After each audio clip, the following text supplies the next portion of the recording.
The Indie Council is in session. Welcome, everyone. This is a place for the leading voices from across the industry to gather to talk news, titles, and everything indie. I'm your Master of Ceremonies, Jill Grote, the Indie Informer, and today, joining the council, we have, when she says clean, she means clean, Janet Garcia. Hello. No commentary. She doesn't want to explain. I don't want to interrupt Jenny getting introduced. Also joining the council, we have a proud member of a monthly stationery club, Jenny Wyndham. Hello. Hello, Ooh, what's the Jenny. club? Yeah, tell us all about it. Okay, I am obsessed with stationery. For anyone listening, if you have stationery sticker recommendations, journal recommendations, let me know. There's a manga shop that opened nearby my place called Reggie's Manga Shop. It's like owned by a really cute couple. They're trying to make it this third space for people, so you can go in and use it as a library. They Cute. like manga you can check out and just hang out there and read. They have snacks, they have ramen, like kind of kombini style snacks, and they also sell, stationery, trinkets, manga, like kind of all of these really cute gachapon. And it's just such a lovely place. And they've had a really hard time of it in the last few months, like a lot of small businesses have. So they've started a couple of different monthly like Patreon subscription club things. And one of them's like a mug club where you get an exclusive mug that stays there so you can have unlimited coffee. But the thing I went for is the stationery club, where each month I think one of the owners in particular curates a pack of stickers and stationery for you to just have each month. And this month was food themed. And so actually I have one of the little notepads here. It's like it's so cute.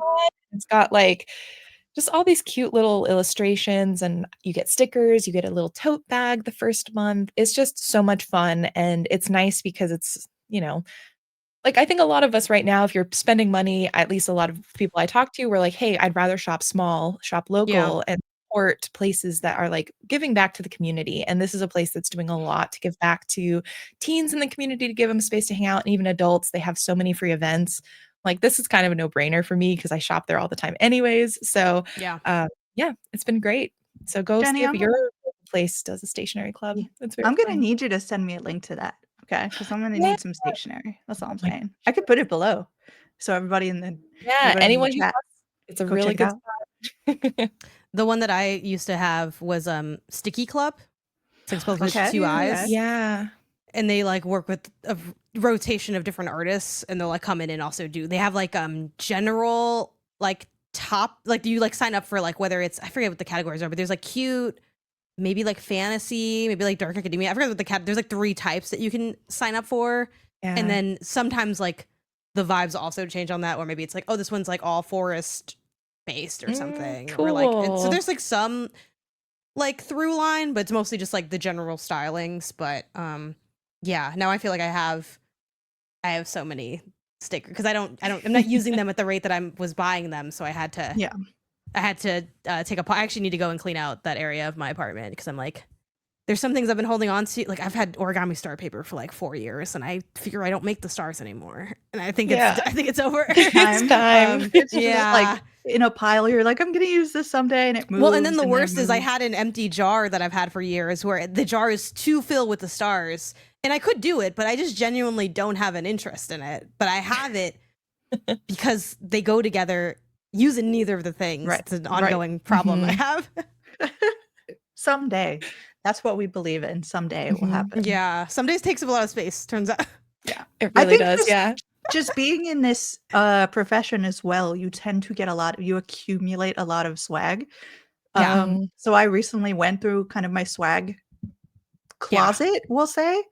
And I'm like, okay, I'm working on getting this donated for different charities and stuff. But it's just like, I have so much. This would be so cool, like for someone to have and to appreciate in a way I can't. So someone needs to take this. And I'm just really bad at having stickers, like specifically. I have like a sheet right here constantly behind my notebook. Oh, I've got a bunch of It's a heavy sticky stuff. Oh, I do notebook. that too, where I keep it in the back, and then I'm like, oh, And you. it's- Then I forget. Yeah. to- I'm just Oh, like, they're so cute. they're all Tunic, and I'm like, I love these. I'm like, I don't know where. Like, I'm afraid that if I put them somewhere, I'll have immediate remorse as to Those like are Yeah. tough because it's like a single sheet. I don't think they sell that anymore. I don't know if you got it from a collector's edition no, or yeah, it was something a like press that. thing, so it's Yeah. like 100%. I I think can't do it. I miss having the stickered water bottle because that was a great spot. Honestly, I use because I use a moleskin right now.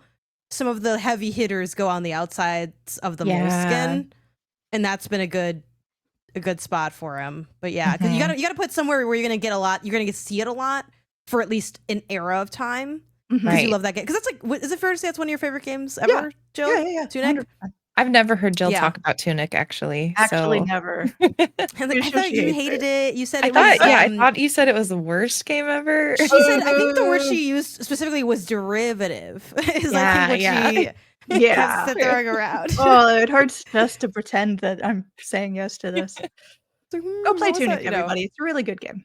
Mhm. I actually did quite enjoy it for the bits that I could do. Yeah. Got a little too Once puzzle it gets brain it- for me. Oh man, it gets so good. I Don't tell love me that's it. where the real game, the fucking real game starts, Jill, Yes, because I can't stand We'll that. talk about blueprints at the end We of need this. and we're to, gonna- okay, yeah. put a note and put a bookmark because we need to have that on next year's bingo card. I need to say it out loud right now because otherwise we will forget. We need a like some puzzle. The game starts after the game's The game credits. starts. Yeah. after You know what I Oh, mean? We need perfect. that on Yes, next year's I bingo love it. card. Absolutely love it. That's a little spoiler for what we're gonna be talking about next. The but before podcast we actually get there- starts when we say goodbye, actually. Yeah, Yes, the next exactly. episode. The autoplay is when you really get into the weeds of what's Oh going my on. god, wouldn't that be amazing if one episode we just like, okay, everyone, bye, and then it just slowly like My gosh. dawns. Like and what we're is it doing like they something. used to have like the secret track on CDs or like Mhm. cassette tapes where it's like you let it play and then like a Yeah. minute later like an actual different song comes up. Yeah, we need that for the pod. That's gonna be we're coming up with it. Don't worry, everyone. But before we get to all of that, let's talk about indie news, and we have some fun news close to the Indie Council. The Indie Game Awards announced its nominees. Woo! Yay! And Mike is not here, so we can make fun of him all we want and make him blush for all the nice things that we say about him. So let me go ahead and share my screen. Yeah. for And you guys that. did some, I know last year I was also involved, but you guys were still in, I know Jill, you were deep in there. Jenny, I forgot how much you mixed it up in the, I wasn't able Game to Awards this year. participate as much as I wanted in the okay, good. We early. can share the Yeah, Game no, Awards. I'm with you. I'm with you. Okay, This year I was wanted just to like do way more too so hectic. bad, but yeah. I was, yeah, I was Jill, there. I was in Jill, the congrats trenches. on your award show. I was there, and also I was like, Jenny would want this. Janet would want this. I'm gonna. That's very fight sweet of you because you. yeah, I just was like, the person I want to be and the person I am, they're not the same person. Can you, to what degree can you speak to your involvement with the indie game, or I don't know if you want to start with the TGA with the Keeleys or not? No, let's start. Okay. Let's start at the big news and work our way down. You know what I'm saying? Okay. Just because you're sharing the TGAs right now, just so you know, Oh, oops, on sorry. your screen. That was not. This was a not test. good. Yeah, That 'cause I was just like, making sure y'all I were was like, paying maybe you want to attention start this. somewhere else. So just okay. Sorry. Yeah. So, to Sorry. what degree can Indie Game you Awards. explain your involvement in the process? Yeah. So the Indie Game Awards comes together. I hope that this isn't anything that I shouldn't be. Tell me if it is, You Mike. can keep it small, just like Yeah. just to give people a sense of. Like there What's are up? a lot of ways that games come to the attention. Some self-nominate, some are nominated by other people, some are nominated by the jury itself. So the jury kind of keeps an eye, and the jury is like hundreds of people, like you Mhm. know, y'all included. So like keeps an eye on like what's happening every month and just kind of writes in like here's something to keep in mind. And there's at the end there's like a list of just like the most tangled web of indies ever that we then will kind of comb through and say, okay, these are kind of short lists for awards and what we think of. The really cool thing about the Indie Game Awards, which I really, really love, is that each category, besides some of the like specialized categories and Game of the Year, are if you're in a category, you can't be in another one, which allows for a lot more showing off of different games so that a lot of different games get to have that time in the sun, which they like. It is so hard, even though you do this, it's so hard getting all of the games that you feel need to be recognized throughout the year, because we had so many games just this year. I mean, just this like month would have been wild to try to like figure out which is which. And so you kind of go through and look at all of that and say like, okay, what's this, what's that? And we all kind of argue happily, a nice civil discussion about where everything should land. Typically for like, say we're looking at music right now, it's like, okay, let's put this here. We think music was its strongest feature versus putting it in like somewhere else. Well, versus like, I guess to give another example, because I was looking through the nominees as well, like Silksong's up for, I think, I forgot if the phrasing's best game design, and the idea there is like, of all the different components of Silksong that could be considered visual, music, whatever, the jury determined that game design was the aspect that shined the brightest, and thus its placement, even though I think a lot of people, you know, without maybe clocking that that's how that works, could easily say, what? It's not there for music? Why wouldn't that be? And that kind of just speaks to, you know, what's something unique to this award show. Yeah. And it speaks, we were talking about the Game Awards, and it speaks to a very interesting debate going on in the awards circuit as to what happens when you have games that are essentially, you've got the same 6, 8, 10 games in each category of an awards, because like that year had like, these are the games of the year. Yeah. Which was talking about Let's just say it. Let's just say it. Let's just say it. But it's like Clair Obscur, Silksong, Hades 2, like all of these are get put in, but they're not games.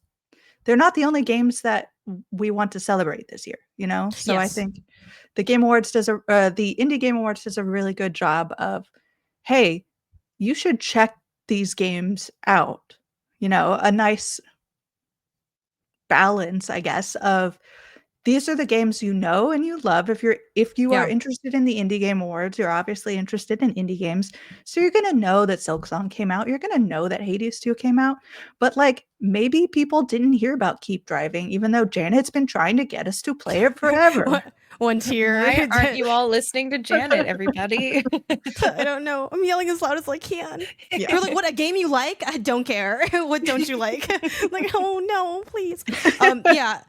I obviously different ways to do things. I will say, obviously, you know, biases towards Mike aside, we obviously work with him on this podcast, but I really like that format because I think it allows us to get the best of both worlds. Because and obviously that'll be a part of what we're talking about here.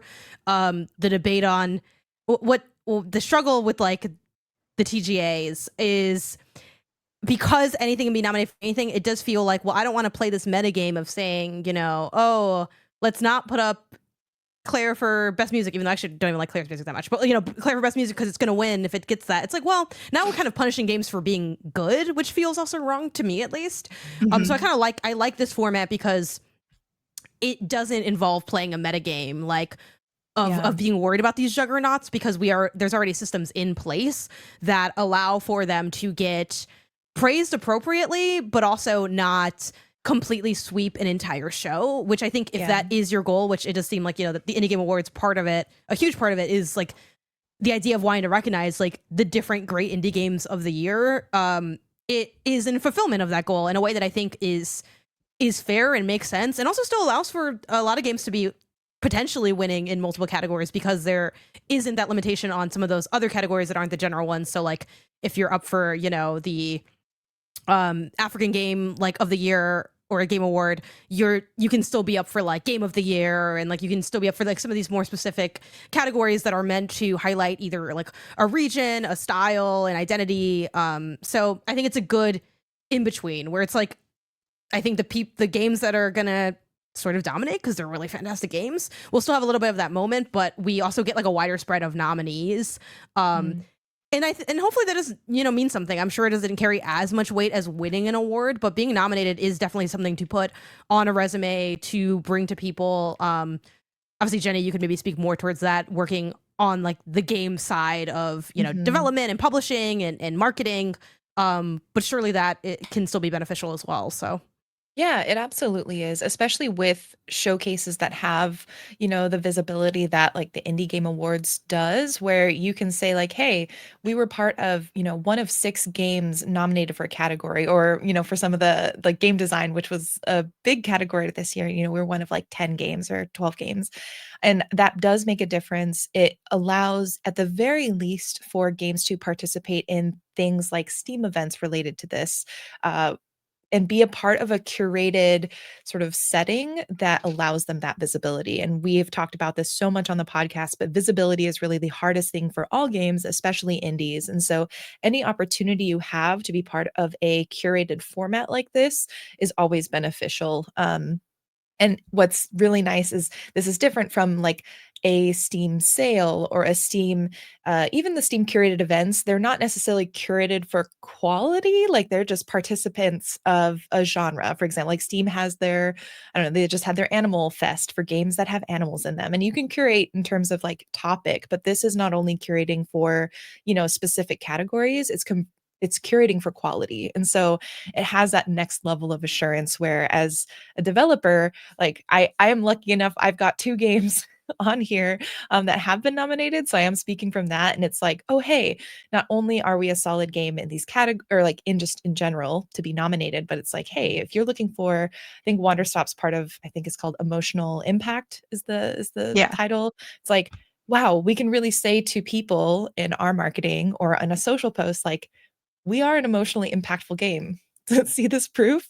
Now, if you like that, you can go play it and know what to expect. So it is really, really helpful. From a jury curative side, I wanted to touch on also the fact that as someone who plays games and tries to do so somewhat critically, I appreciate having the opportunity to say, like, okay, if I'm looking at all of these games and I can't nominate, Silksong for every single one of them, it requires me as a player and a critic to play more critically, to really start looking at each of these games and what their strengths are as we're nominating them. And so I think from a juror standpoint, a curator standpoint, it's actually a much more fun challenge, just in general, to be able to look at these games and find unique ways to recommend them and to nominate them. So, yeah. It's also really well set up with the jury being so broad and so diverse, parts of the indie industry, that there are people who are going to be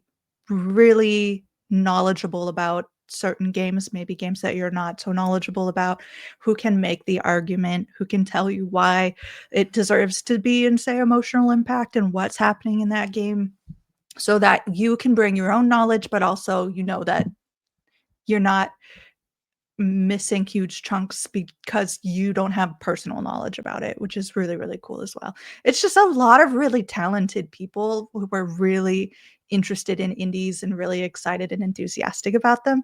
So it's just a lot of fun to do that. And then at the end, once all of the nominations are announced, then all of the teams go back to their own teams and vote on who wins the ultimate category.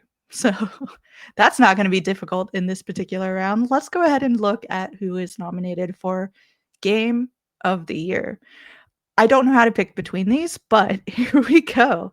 We've got Absolem, And Roger, Consume Me, Blueprints, Citizen Sleeper 2, Clair Obscur, Hades 2, Hollow Knight Silksong, Keep Driving, and Pipistrello, Cursed Yo-Yo. Legitimately kind of nervous just looking at that list, knowing that I'm gonna have to pick between them at some me point. re-adding Pipistrello and I've been wanting to play that for so long, and I keep not. It's fun. And I think this is the push I need to put it on my backlog as a wishlist game. That's not even a very high bar, but it's high to me of getting it in there. Like, okay, there's intent. Yeah, it's what a stacked year for indie games specifically. It's weird because in a way, mainstream recognition is kind of the goal of an indie game. You want a lot of people to know your game and play your game, but it's also not something I think we super heavily associate with the indie market. Certainly, and also I think it's rare, without being like shady, for like games that are really indisputable. I can't really speak to Hades 2 because I haven't played it. Indisputable bangers to also have like high visibility, because I do think sometimes the indie games that break through to a more mainstream audience or a more wider spread of critics is a little more like random. It's like, I don't know, this one just kind of, we just kind of caught a vibe, and it's like, well, it's fun, but it feels a little random sometimes which ones end up breaking through the market. And like this year with like Claire, Hades, and Silksong being the big like Incidents Limiter 2 to a degree, and Blueprints, it's been like a great year for mainstreaming indies. Not that it's the only thing that's worth doing. Even Consume Me to a degree. I feel like granted, I roll with a lot of circles that do a good amount of indie coverage with like MinMax and Remap. But like, yeah, these are just have been like very covered games, and all of them are really great to my knowledge. Some of them I haven't played as much, like Absalom and stuff like that. Yeah. I think, I mean, and this is where it gets, you have to, as a person who's looking at these games, who's played most of them, still have to go to Hades 2, especially. I have not started that yet, and that's on my list now.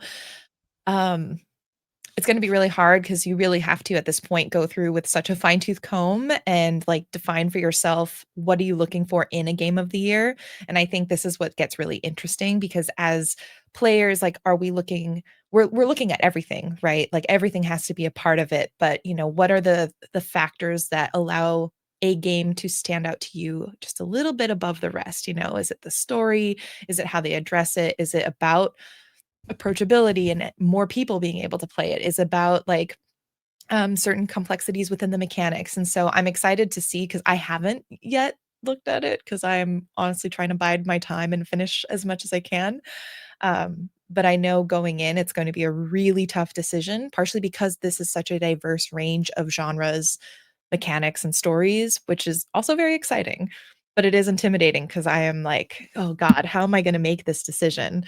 What criteria are going to be important to me? And I honestly do not know exactly until I'm going to start, like, I usually journal about this when I'm like writing my lists and everything. And I won't know until I start writing my lists and pros and cons for each one. Mm-hmm. I think it's a very exciting, I mean, 2025 has been an amazing year for indie games. 2024 was an amazing year for indie games. 2026 is looking like an amazing year for indie games. So I think we are going to continue to have these really exciting Game of the Year, the Indie Awards discussions, because we keep getting these really amazing plethora of indie games. I think, honestly, if any one of these games won, I'd be like, yeah, I'm cool with that. Like, I don't have one that I'm like, obviously this is the winner. Janet back there, me she's when I lie. Give me a look. Like, hell no. I'm looking at, I mean, honestly, there are a lot of great games here, but yeah, I mean, I'd be lying if I wasn't like heavily pulled towards Claire and Silksong.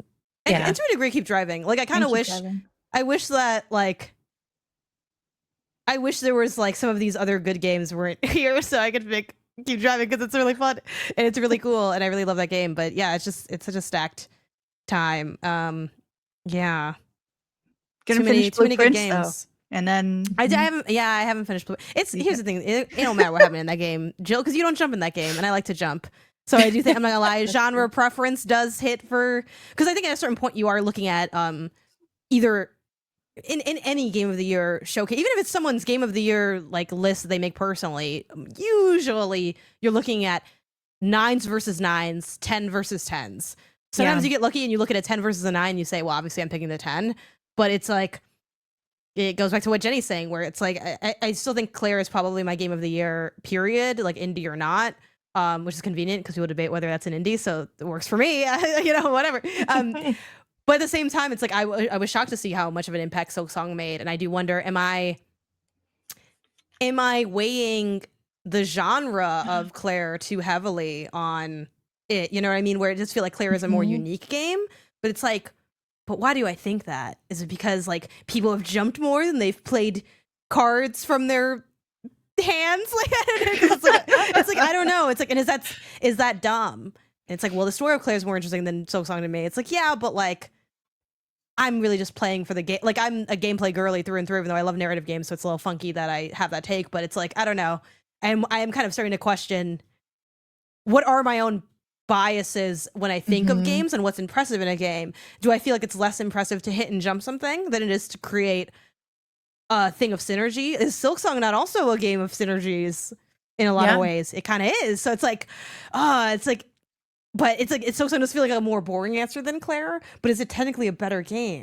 And it's like, I don't know. Some of those side quests I didn't care for, but Claire, I didn't like the map. So it's like, it's very, it's much closer than I expected it to be. Which I'm is, surprised at how, which is weird. I'm surprised, like, as someone who is also like, we've been kind of going through that Silksong journey together. Yeah. I am like really pleasantly surprised to hear how much closer it is between Silksong and Claire Obscure than I thought it would be from you. Yeah. Which is like a really cool feeling. Yeah. Yeah. No, I feel the same way, even though I'm me. So it's kind of weird to be like, I'm enjoying my own journey. But it's like, yeah, it's like when I first played it, I'm like, well, it's obviously like a good game, but like, top 10, maybe towards the bottom. Like, I know that'll be a weird take, but like, I don't care because it's mine. Right. But then I'm like, this thing really is like going for the whole thing. Yeah. And I don't know. I think that's something really fun. And I think you kind of, at least for me personally, my taste in games, my view on games, unique to this year. I don't normally have, like, usually if things are competing for their top slot, it's because I equally am not that amazed by either of them. Like, I think they're great games, but they're not like, oh, my life's changed. Here, it's like, these are just, I haven't had two fight that are also fighting at such a high level. So, yeah, great problems to have. Yeah. I really want to talk a little bit about what you have brought up before, and you kind of touched on it here, is the whole, what is an indie is a discussion that we have like almost every time we get together. But there have been, I saw your take, and I'm so behind you on this, and I think I've said it as well, that it's, I've said it regarding Hades, but you were talking about Silksong, that people a lot of the times tie an indie game and what is an indie game to like being underground, to being the underdog, to being unsuccessful in certain ways, so that as soon as a game gets a lot of money and success, it stops being indie, which is a very unusual take, I think, for me. Like, what do you guys think about that?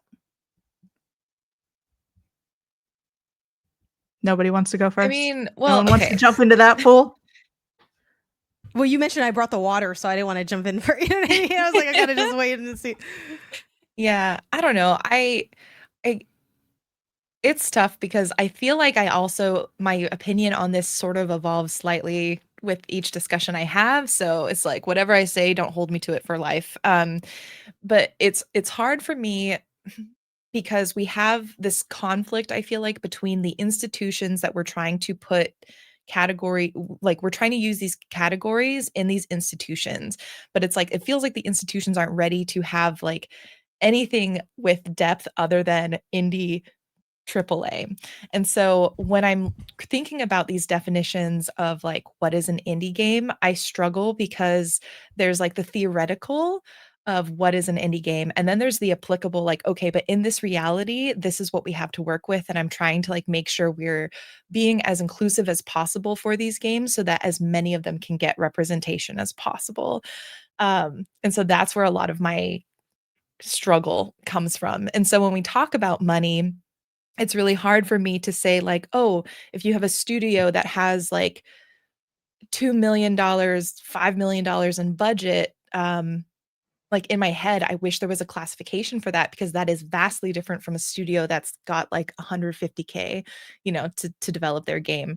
But at the same time, if we put a $5 million game against a multi tens of $1 million game, there's by scale, there's just a huge discrepancy there. And so right now I feel like I care a little bit less about the money than in terms of defining an indie, because for me, indie has to do more with the creative output and the creative decision making, which I know is a vague answer, and we could even go more in depth, but I'll stop there.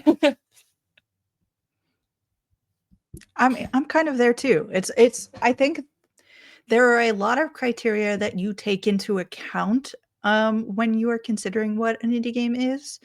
But I think one of, if not the top consideration, is whether or not the team, like, it's basically Aggro Crab's, hey, we can put sex in and therefore we're an indie.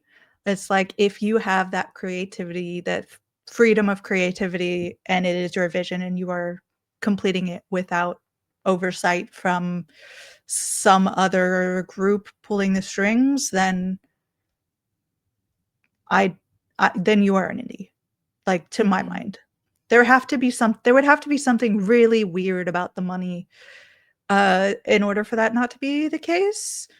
But usually it's less about money and more about what the money represents as a kind of string that someone is using to pull your project one way or another. But the idea that if you make a successful game like Hades, and then you make Hades 2, suddenly Hades 2 is not an indie because your team made a successful first game, that's just a bizarre take for me. I do not understand that particular take. And I get a lot of people saying, like, oh, Hades 2 doesn't even really count anymore, does it? I'm like, literally nothing has changed except for the fact that they did really well. Yeah, the only thing I can't quite figure out as far as like the indie or not indie conversation is like there are a couple outliers, because like I have my working definition is like you're not owned by anybody and you don't own anybody, because then we can finally remove Nintendo because if you add the don't own anybody, so then cool. But then where does something like, you know, Valve go? Though I guess Valve owns maybe I was googling, does Valve own any like, not really, like, I don't know, maybe because they publish, like, I'm not really sure. And then also I do feel like Larian Studios is probably the biggest indie that I feel like, ooh, maybe not you. Like, and I don't have any justification like with my definition, and I'll just admit to that. And you know, and that's kind of my thing with, like, I think a lot of these conversations I don't like, and I don't know, obviously we all always think we're right, because if we didn't think we were right, we'd change our opinion, right? I would hope so. So obviously, like, I'm also a victim to that of, like, I think I'm right. But one of my beefs with these conversations in, like, a larger industry sense is I don't like when people are quick to make a claim, but they don't have, like, their own working definition. Like, I think all of our definitions are evolving and probably, like, to some degree flawed. And also there's some definitions I don't agree with. You know, we talk about all the time. There are people that feel like if you're not self-publishing, you're not an indie. I don't use that definition, but I understand why someone would. And if they want to, that's, you know, you're cutting real hardcore, and that's your prerogative. But I think there are a lot of, but I feel like not this one. Okay, well, but why? And they're like, I don't know, but I'm, like, mad about it. And I'm like, well, I feel like you gotta at least give me a reason, like, is my thing. Like, or slash at least admit that, like, you kind of to a degree don't know what you're talking about, which none of us do. But I don't like the, like, you had the wrong answer. Okay, what's the answer? I don't know, but it's not yours. It's like, it just ends up, we end up getting kind of stuck, I think, in the conversation. I think like a lot of things, unfortunately, if there ever is going to be a new label, like, again, Triple I is kind of I know they have the Triple I initiative, I'm using it as a term, not just, like, as that showcase, but like Triple I is kind of an eye rolling phrase of, like, oh, like, now we're just kind of adding an extra, it's kind of giving Metroid Brainia, but it does speak to an element of what we're talking about, the idea of an indie that has more of a powerhouse going for it. And maybe that powerhouse is a huge investment. Maybe it's a smaller powerhouse like Devolver, which Devolver's not small, but you know what I mean? Like, they obviously got shmoney because I see that booth at PAX and that thing ain't cheap, you know? It's like, okay, you know? So I do think we're going to be late to that because we need enough games to make that warranted, because for every Larian Studios there's like a cajillion other indie studios where it's like the odds of getting as big as Larian are, like, so small that I don't feel the need to stop the bus just for Larian Studios. But at the same time, I'm looking at my review and I'm thinking, what do I do with Larian Studios, and how might that, you know, impact how I conceptualize indie games? I don't know. I don't really know what to do with them. I'm just kind of putting them to the side and saying, I like your games. I kind of don't talk about you on Indie Council except to be like, wink, I see you. I see you and I like you. Yeah, that's the only thing that's really messed up in my worldview. I don't know what to do with them. Yeah. I mean, I wonder about, like, Haunted Chocolatier, you know, for example, where it's like Stardew Valley, absolute behemoth. Like, you can't. They Yeah. probably have Larian money. You know what I mean? Like they are set, you know.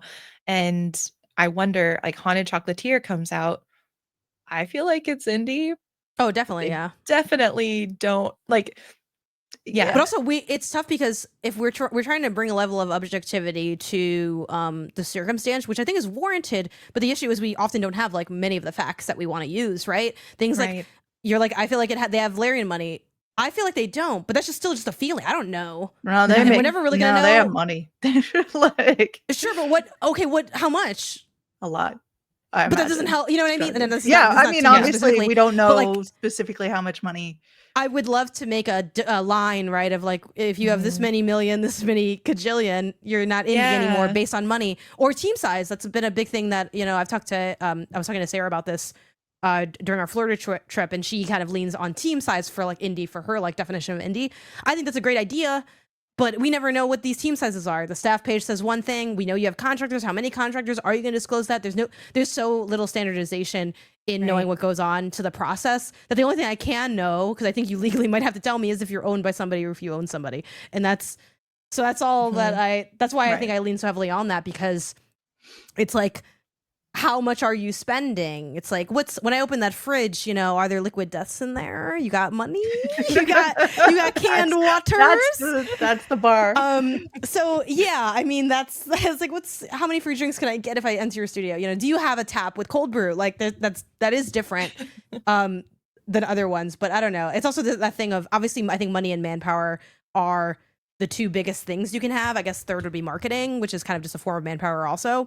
But there's also like so many, I think the reason I also don't feel the need to nitpick size and money as like advantages is that we all have like different advantages. And I get that, like, if you're next to like Expedition 33 and they have a lot of money and you just made your game in your house, it's like, well, one of us had it and one of us didn't. And I get that could feel a little, maybe you might feel salty about that. Like, I can understand it's a human reaction, but at the same time, like, we all bring different things to the table. Maybe you had someone who worked AAA before. Maybe you have someone with publishing knowledge. Maybe you have someone with marketing expertise. Maybe you have a spouse that pays all the bills and you can just work on your art. Like, there are so many ways that advantage can come into play that I do worry, if we're hyper analytical about advantages and disadvantages, do we start to nitpick it to the point where we're now like losing the plot a bit, Right. Yeah. with things? So I don't know.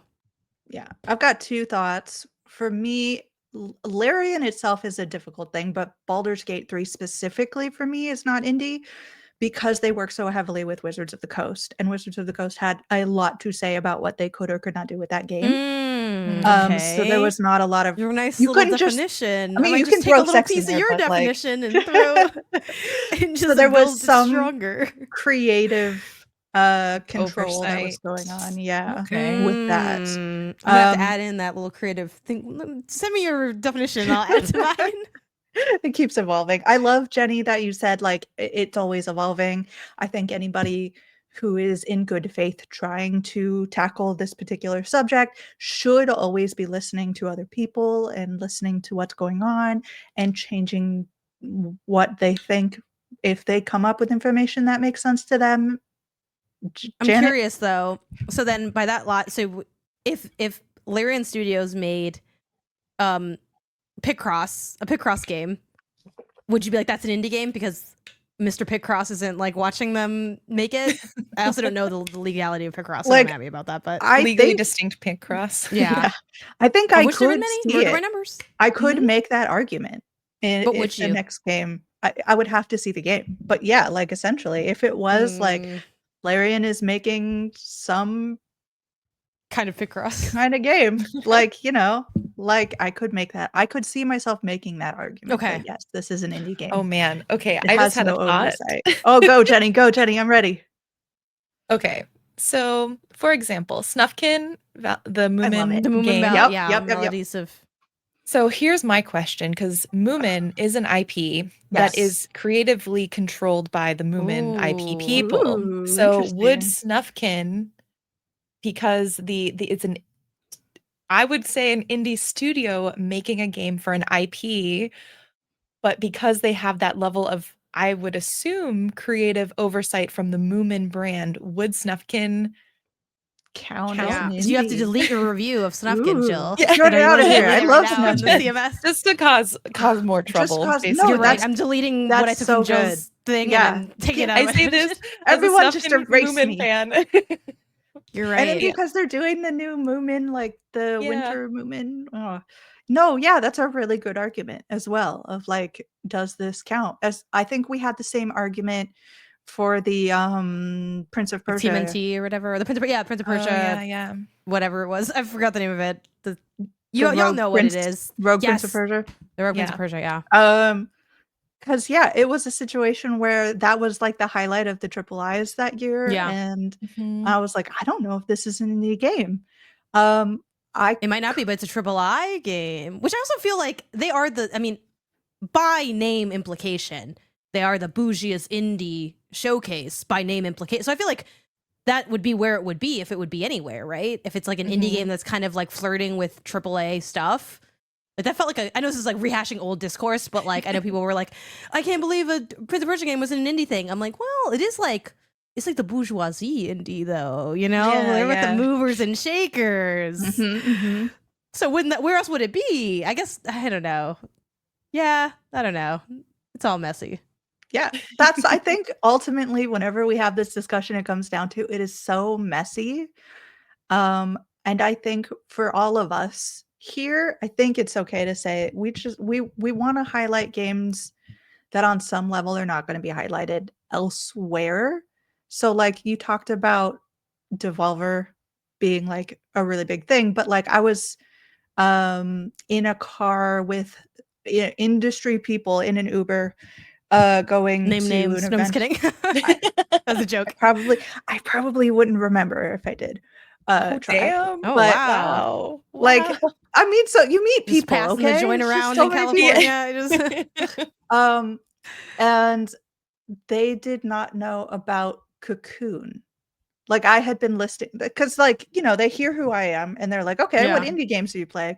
And I'm like, well, of course, you know, like I'm doing deep cuts. And I'm like, well, of course, you know, Cocoon, which was like up in the Game Awards that Yeah. year, you know? Yeah. And PlayStation was slinging that thing left and right too. And they're like, we've never heard of that. I don't know what you're talking about. So like to some degree, you have to remember that we are so in the trenches of indie games that we kind of can lose sight of the fact that even the mega games that were like, of course, everybody knows Clair Obscur, of course, everybody knows Silksong, like that may not be the case.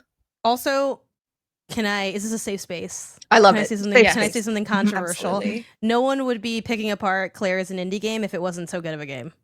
Let's be so freaking for real. Because if the game was mid, we wouldn't even care to have the conversation. So I do think there is something about I don't know, this is like a whole different topic in a way, but I do think they're related. I think there's I talked about this a bit on this week's remap that goes up at some point. Like I don't know where I am in terms of recording times, but I think there's an unfair level of like good girl morality that gets imposed on indie games. I'm not saying indie games should become evil or something, like, and I do think that a lot of times, generally speaking, indie feels like it's like, oh, we're capitalism, but we're like cool capitalism. Like we're really just trying to make our art and vibe. Like we just want to eat and make our art. And it does have more of those vibes. I don't think that's insincere, but I think in part because of that, there's this feeling of like, well, Clair Obscur, you got so much, or let's do Silksong because that's less debatable of an indie, right? Like Silksong, you're doing so well.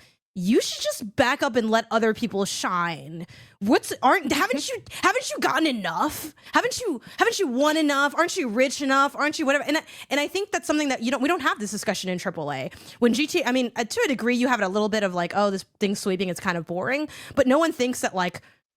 If you think Rockstar's evil, it's not because GTA is gonna sweep the awards show probably for next year, right? It's just because like I don't know, you think it's a juggernaut or it's dull or whatever. But there's this idea of like indies need to be so almost like it's like you know how like with like certain religions, and I was getting really dramatic. It's like you need to be pious. It's like there's this idea of piety with indies where it's like it's not enough to.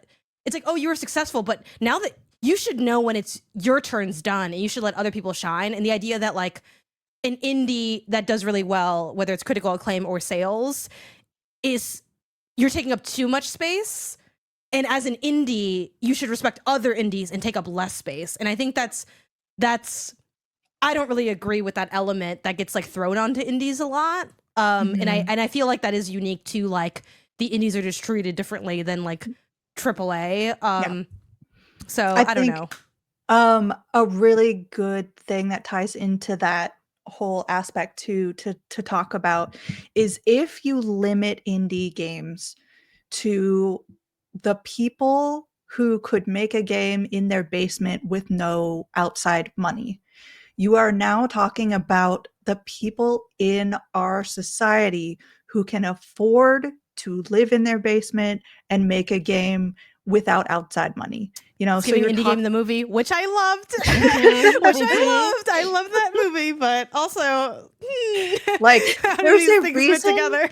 There's a reason that so much of the formative years of indies were white males, like creating these games, because you have these people who already have that kind of money, that kind of capital, that they can go out, that they have connections, that they have people that respect them, they can go out and make a game for months or years and not be getting funding.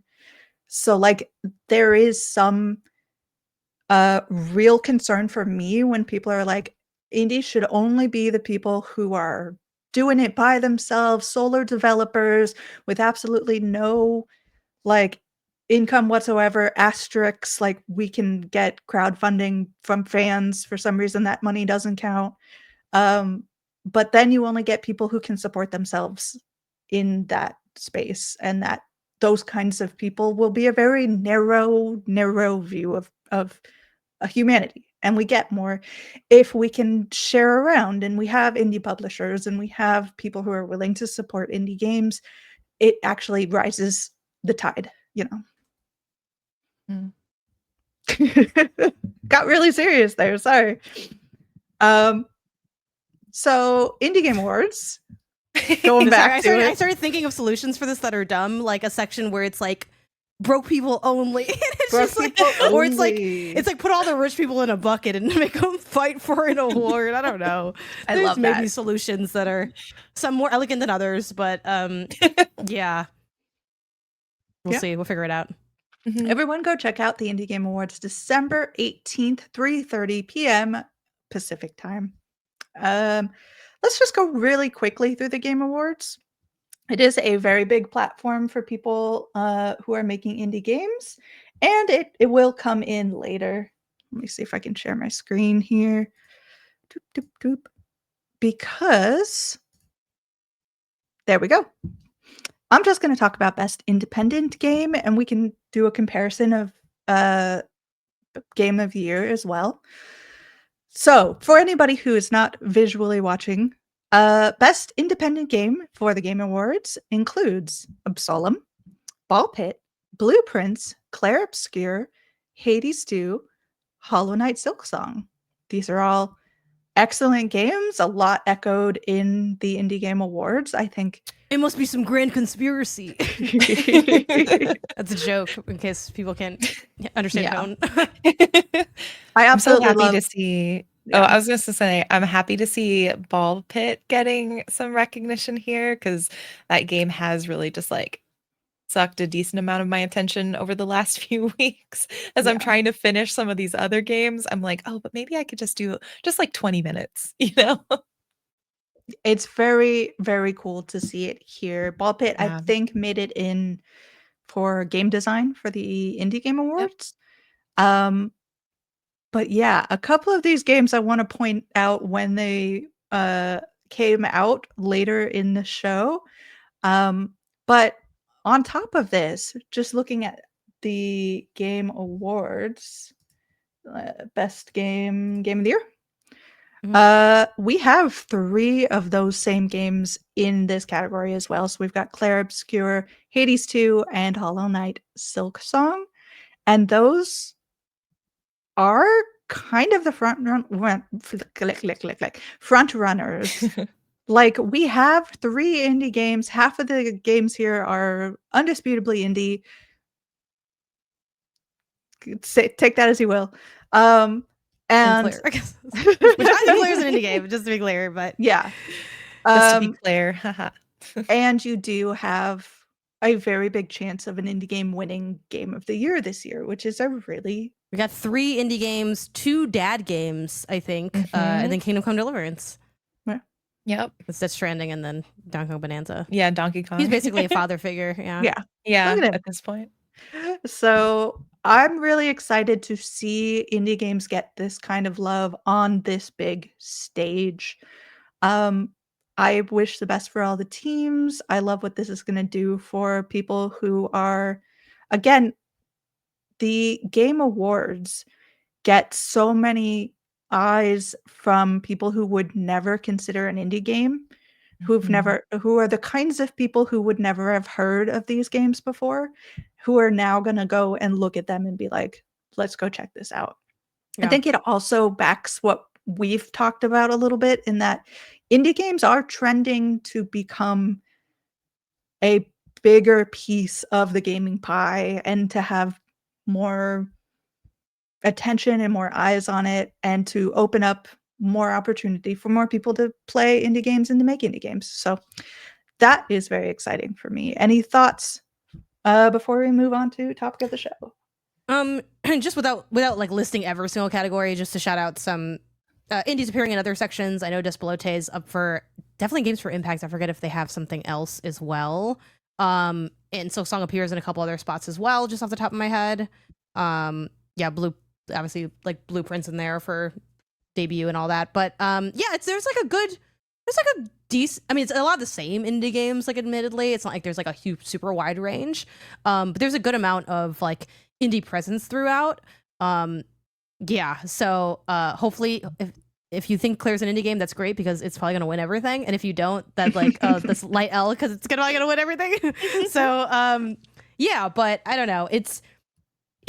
Maybe it's a low bar, but I feel like it is a like maybe better year in terms of indie representation at TGAs this year. Which obviously some of that is also how fire are the games compared to every other game. Like that also obviously plays a factor, besides just, you know, all the biases we speak about before of the, if you cover games, you're most likely to cover AAA because that's like has more general attention, and then disclosure, I vote in TGAs through min-max. So again, it feels very small, the impact I have, and I think that is proven by the fact that Bonanza's in Game of the Year, a game that I hate. So obviously it's not just like I pick all this stuff or something, but yeah, it's like cool to see. It's always cool to see indie games appear on a big stage. So yay. Well, from that on to our topic of the show, which is going to be looking at our indie bingo predictions for the year. What did we get right? What did we get wrong? And what can we learn from all of that? So let me share that with everyone. There we go. Indie bingo. Congratulations. We are hitting the end of the year here. We can make a decision as to whether or not we actually hit bingo. So let's go through here. Did we get 5 strange scaffold games? It appears in a different order. I feel like we based on if you hit refresh. Yeah. I didn't realize that. Okay. I feel like we did. I feel like we didn't though, right? I feel like we got like 2. Are we close? Did I miss 12 of the games? Hold on, I'm gonna go to TMNT was this year, wasn't it? It's because Zalavir had that goddamn baby in real life, so it's like that's a real baby. No, I'm like, it's why stopping him thing? from pumping out his content.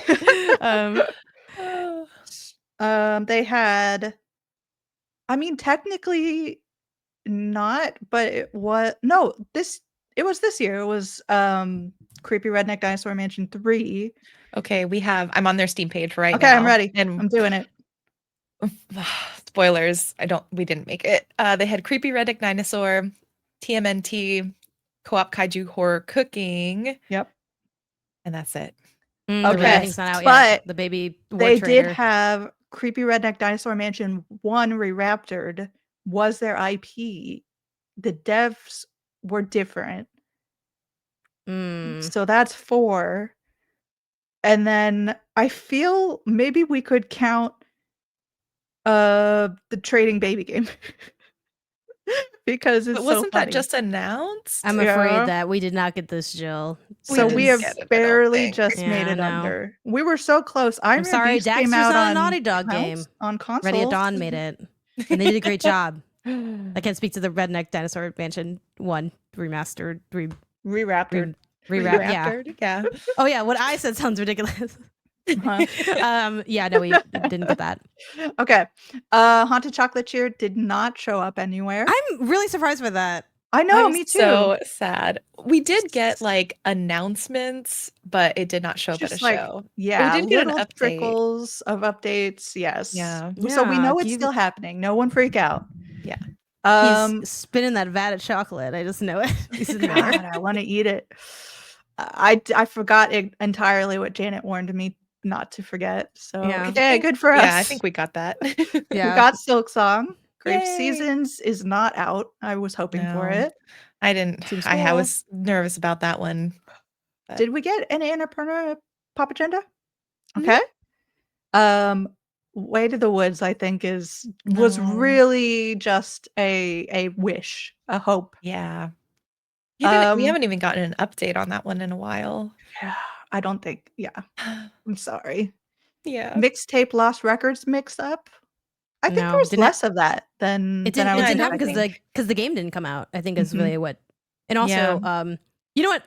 Let's be nice and say that's the only reason that they don't get mixed up. Yeah, not, that's not why. not any other reason. But genuinely, I think that didn't even have a chance to happen because like mixtape was talked about generally at a small amount. It had a Yeah. we could play it a bit at Summer Game Fest, Yeah. Mhm. but after that, like if it came out, I think that could have happened more. Yeah. I'm waiting. It's one of my most It's anticipated gonna be good. games for next It's gonna year. be good. Sword of the Sea definitely came out this year. Yeah. Mhm. I feel like we should get a half for Mina the Hollower because they announced they were coming this year, and they might still. It's funny because with indies, obviously, like the vibe is always like, "Hey, take your time to make your game. You have like freedom. Oh, You yeah. should use it." Blah Mhm. blah.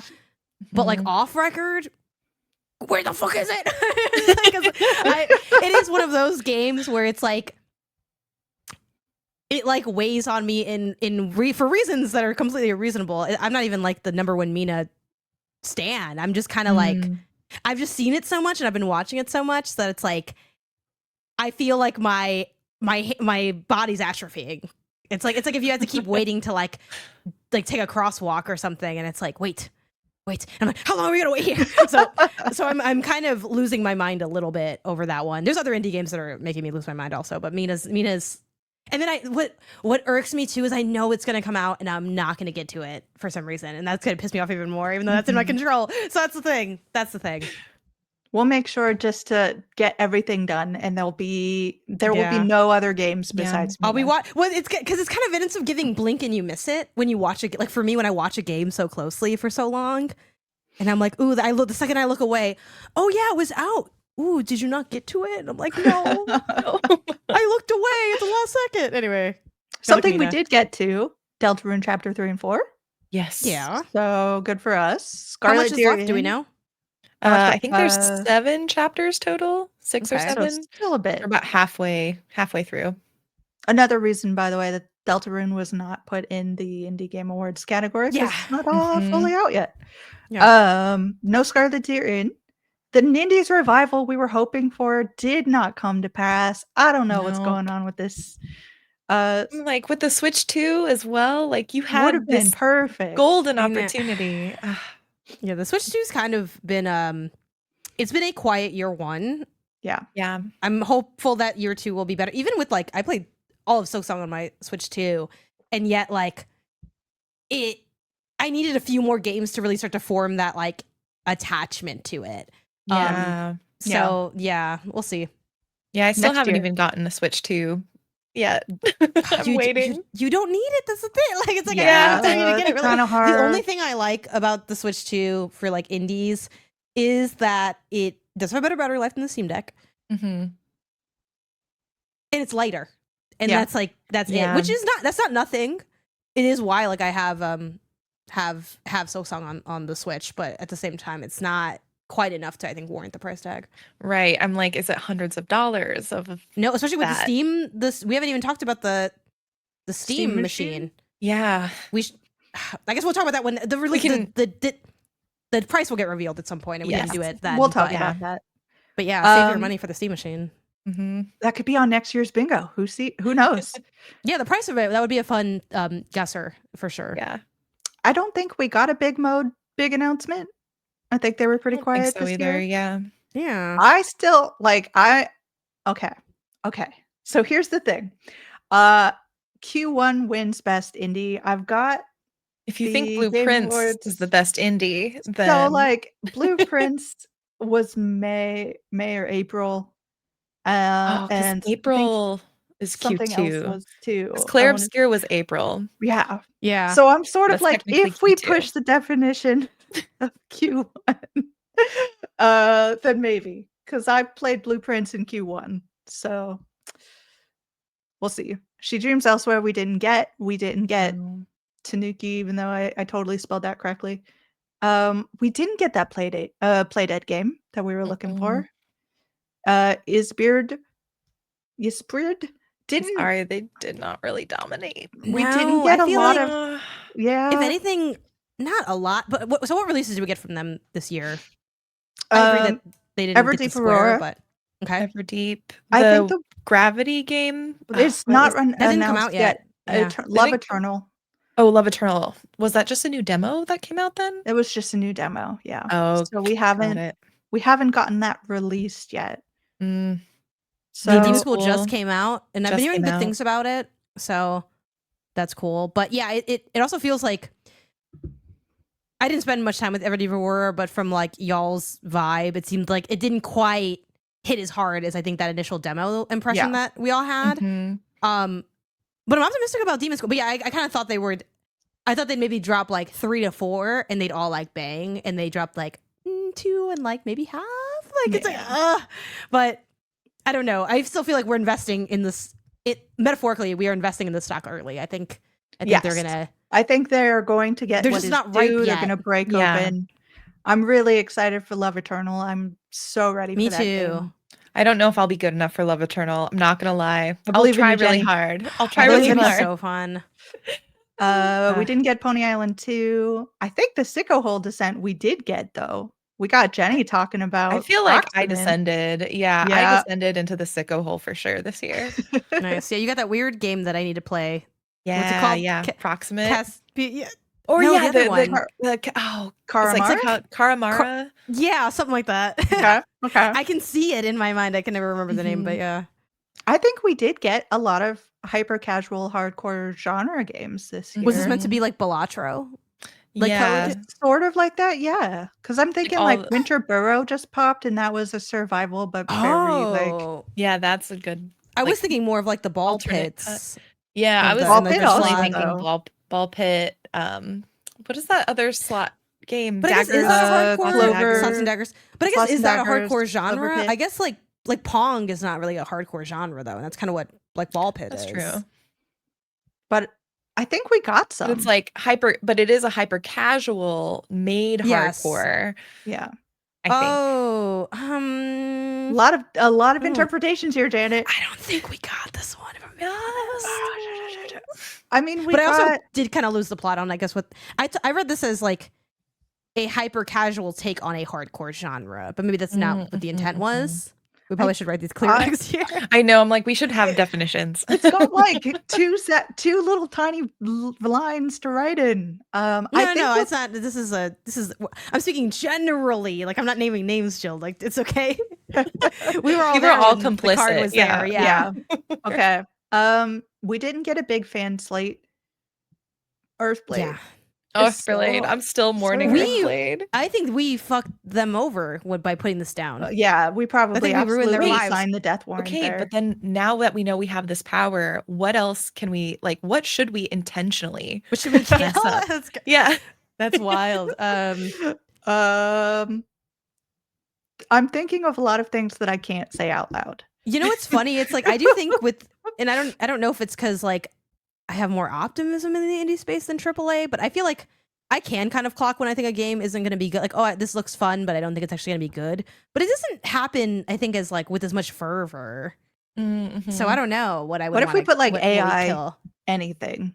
Let's kill it. Yeah, I'm like, oh, AI And the has Earth Blade Switch 2 launch would have been so good too. I know. Ugh. Oh my Mhm. gosh. Yeah, if we could like put something here that would kill off AI, I would not be upset. Yeah. Yeah, There we but go. we'll think of something. Last of our indie bingo for 2025 was Tome 2, which we also did not get, sadly. Yeah, So but I'm excited for it. Yeah, It we so seemed excited. fun. if we had managed to get a couple of things, maybe these two, we would maybe have gotten bingo, but it was not a great year for our hopes and dreams. But we had an amazing year, which goes to show that we learned so much about what we're going to be getting If you throughout were the fresh year. enough, we would get bingo at some point. One of the Yeah, configurations. the odds are, yeah. So maybe we can like redo, maybe we'll do a bingo redo in the mid-year so that we have more of a chance to get our bingo. Janet, what are you thinking? I see I'm you over thinking. there. Well, I'm thinking like, because the funny thing is because it does like, because is this the same like literal layout? Like, does it cache the thing? Because when I like clicked on this, it like ordered differently for me. So If do we you- need to like lock in the order like for next year just to make it more? I mean, also to be clear, this is just like for funsies anyway. Yeah. It doesn't really matter. But I do think there's Yeah, something fun about No, I like, want to win something. yeah, I got yeah, we get bingo. That's the thing. So, and it's like we do have this many, but not in the configuration. But there's not a set configuration because it rotates each time. Yeah, I guess maybe that's right. just part of the luck of the We draw. could just like, or can we just could let just that like be fate. screenshot the first one that we make, and that's Right. like the screenshot we just don't delete Just off our don't- desktop. yeah. You know, Well, I I do think like there might you be an getting to click on option- the X's. That's I fine. think there on might the be an video option version. when you create it to like keep it. in Yeah, the hard same save space. it. Yeah. We also need to Forever. give ourselves a free space next year. I think that was supposed to be Silk Song was the free space when we made it, Yeah. and then we just it reconfigured. So, but yeah, other than that, I think we did a generally great job, even though we failed. I feel like there's a lot of good stuff on here. Right. And A it lot of feels like stuff that it we've feels true. Yeah. Like Like a lot of stuff that was just hopeful stuff, but a lot of stuff that could have happened this year, but just we know is happening in like 2026 now. And then some really sad things that didn't come to happen. So I think I know I'll see the haunted chocolatier soon. yeah. He's Oh, got to it's- show himself at I'll some see point. it soon, and then Happen. you all won't see me ever Yeah. again. She'll Or maybe this disappear will be into the like sun. full like Silk Song like cool girl PR era where they're like, I'm so successful, I don't need to sell my game. I just God. appear, and I am. I mean, I would absolutely love sincerely, it, yeah. but it would honestly devastate me because it would probably drop in the middle of us like Yeah. at an event, Yes. and I would not know what to Selfishly, do I with love myself. the. I would like the song and dance because it gives me more heads up on things. Yeah. So, I mean, it's the media person in me. I want the email. Like, though this is the email I don't get. Oh, cool, totally fine. Well, y'all, I think the takeaways, I feel okay. I feel like we shot for the fences and we should be proud of that. Also, Mhm. next year is gonna be really good because Yeah, it is. Yeah. we're armed with all the knowledge we've gained from this year. So like, Yeah. we can't fail. That's I that's the I mood do I get wanna- towards the end of the year. I'm like, throw this year away. Where next year's gonna be great. Mhm. Yeah, exactly. It's the new planner vibe. Mhm. I do want to shout out She Dreams Elsewhere because they've been so Davion's been so quiet for a while, but he recently showed the game at this physical event in Chicago. I think that's where he's based.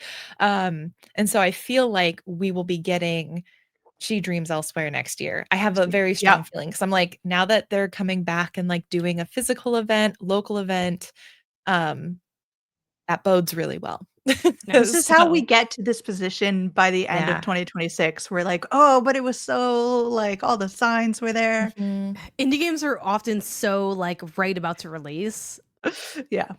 so it's just We're it's so hard to lock close. that down. Yeah. But Well, y'all, That that's the last end of 10%. Indie Bingo. Next year we'll have a prize. Maybe that will incentivize us to do better. I don't know. Jenny, do you have to leave us? I do, but if I could really quick, I'll make it super fast. Go for it. TLDR Games edition. We've been playing TLDR.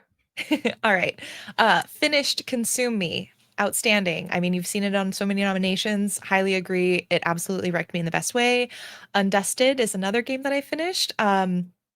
cleaning objects, kind of like Assemble with Care or any number of cleaning games. But in between each item, you get a little bit of a story about a parent and a child relationship. If you're a crier, it will make you cry. It's about how parents are people too. Very, very good. Don't miss it. It took like under 3 hours, so easy to finish. Silk Song made it to Act 3. I am so proud of myself, and I'm gonna be, I feel invincible. I feel so strong. I'm hoping to make it through Act 3. We shall see, because I'm also now back on my Expedition 33, and I played it a little bit today. I'm gonna be playing it basically as much as I can in the next few days to just finish it, and I'm so excited. And I also wanted to shout out a demo that I tried called Recoin. Basically, it is those like coin pusher games where you drop a coin and they're like a bunch on the table and it just like pushes coins off and you get points. It's that game, but given essentially the Balatro twist, where it's a roguelike. Say you're trying to earn certain points, you have prizes you can win that can buff you, special coins that do things like merge and stick together and help, create combos. Kind of one of those, oh man, it's a little dangerous because if you play it, you're going to be there for a little while unless you have some really good willpower. So very cute. I would say try the demo out. I found it really fun and sticky, and I'm excited to play more. I love it. Would it count as a hyper casual game with the hardcore genre? I think it could. I haven't gotten through a ton of synergies, but I would say yes. I love it. Okay, Jenny, we are sorry to see you go, but thank you so much for the TLDR. Awesome. Bye. Okay, Janet, it's just the two of us. Yeah. Here we go. I know, I feel like we're gonna fist fight each other. It's kind of fun. Who do you think honestly would win in that fight? Because I've got the height scrappy. Yes, you do feel like a little in some ways scrappier. You have shorter hair. I don't know how much. Yeah, that's just true. like anything goes, right? Yeah, of course. And this is any like, fight between us to death, or what's the first blood? Let's say first blood. Yeah. Okay.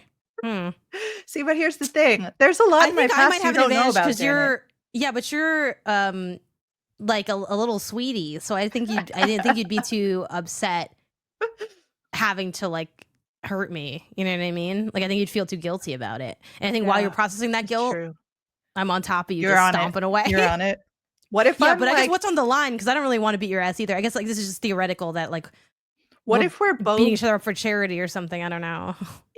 In what if we both ingested some sort of like scarecrow-esque, like hallucinogenic that I think in that case, I think I would win. I think I have more trauma than you. I think it'll unlock something traumatic. The trauma within will me. Unlock. I love it. I think so. Yeah, but I don't like this game anymore. It's sad. Comment down below. Tell us which of us. Yeah, you being taller. I always forget that because like in your square, I feel like you're a fellow small.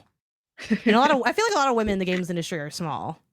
So I always just assume you're also small, and then I am not. And you keep. I'm a very tall going. person. I look up and you keep going. Anyway, we don't have to kill each other shirt today. That says that, please. We have two shared games. Games. Yeah, we've got a couple of shared games. Do you want to talk about? Well, I only have 2 games, so we can only have 2 shared games. Well, I think we have similar views about both of these games, actually, which is unusual. I think a lot of the times we have some different takes. But Luminous Arise, I saw your social post on like, okay, but like, how do you get good at this game? Yeah. And I'm like, I played this on stream. I'm like, I cannot get the hang of this game at all. I'm like trying to build rows instead of squares, and my brain just cannot fathom making one into the other. But how are you feeling? How are you feeling about Luminous Rise? Yeah, it's definitely a really hard game I assume you have not played a Luminous game prior then. Yes, okay. Yeah, me neither. Yeah, it is a hard game to understand because it pretty much none of your like Tetris background doesn't help at all pretty much with this, other than like you're working with shapes, but that doesn't mean anything. So, it's also like, it's a complicated game to even explain what it is. I'll try to be brief in my explanation, but if you're not familiar with Luminous, it is a puzzle game. You have falling squares. The squares are made up of, there's 2 color options at all times. Let's just, for sake of simplicity, say there's like a red and a blue. So you might have a square that's like, this square is made up of just red. It's a 2x2 of just red. Maybe it's red and blue, and there's red on one side, blue on the other. Maybe there's, a checkered board configuration. Those are like kind of the things you're dealing with. What your goal is to make a square. Ideally, you make the biggest square possible before the timeline passes. And what the timeline is it's a vertical, like, white translucent line that passes from left to right, somewhat rhythmically. So it is like a known timing. It's kind of like a metronome, honestly. And that is the game. Your goal is to make a certain amount of squares to like beat the level. And you can also like, there's like scoring and stuff, but that's like your goal to like finish a level.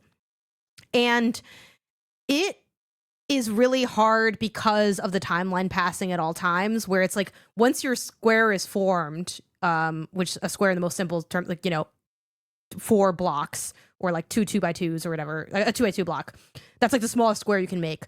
But if you want to like maximize your output, you might, the game sort of teaches you in the tutorials that it's best to have all of your like 2 pieces lined up, because you can make more. It's like, how many squares can you draw? So if you line up like a 2, and another 2, and another 2, that's like this, you can like draw an extra one on the overlap part, versus if you just make a square and on the other side of the board there's another square, they're totally isolated. It's like, that's not as like successful. I think the last mechanic there is like the burst mechanic, which is when you make a certain amount of squares or get a certain score or whatever, it hits 100%. You can hit like, I'm going into burst mode or whatever, and then everything slows down, and there's just like, without getting into like more of the detail, this has already been kind of long, it's like, it's just an opportunity to score higher. It's easier, and it's like, it's kind of like your ultimate basically in this puzzle game. The things that make it hard are everything: the timing of the timeline moving, the fact that the blocks, they auto, you can hard drop them just like in Tetris, but they are auto like dropping down on default. There's a lot of intense music and visualizations. That is, I think, the number one appeal to me of this game. Like, why this puzzle game works for me is that it really puts you in like a sort of trance of it. You become so overstimulated that you're like zenned out again. Mm-hmm. And it's fun to see, its take on visuals. It's like integration of the music. It's definitely like a vibey game, but that's also part of what makes, to me, the puzzle even harder, because like I'll be working with, because again, I use colors to be simple, like a red and a blue, but in reality, it might be like water droplets and seashells, or like birds and eggs, or like tomatoes and lettuce or something. I forgot what the other one was. And it just ends up being kind of, because the levels, like you have like a world, and each world has 4 levels, and the levels go seamlessly between each other, it can become like you're doing pretty good, and then they're like visual change, and I'm like, what am I looking at? Yeah. Like the one that I can't parse is like, there's one, it's like all electronic looking, there's like a bartender and a drink, basically, or like a man and a drink, and like differentiating because it's the same color. While a lot of these are different colors, it's like, oh, the water is blue, the seashell is tan or whatever.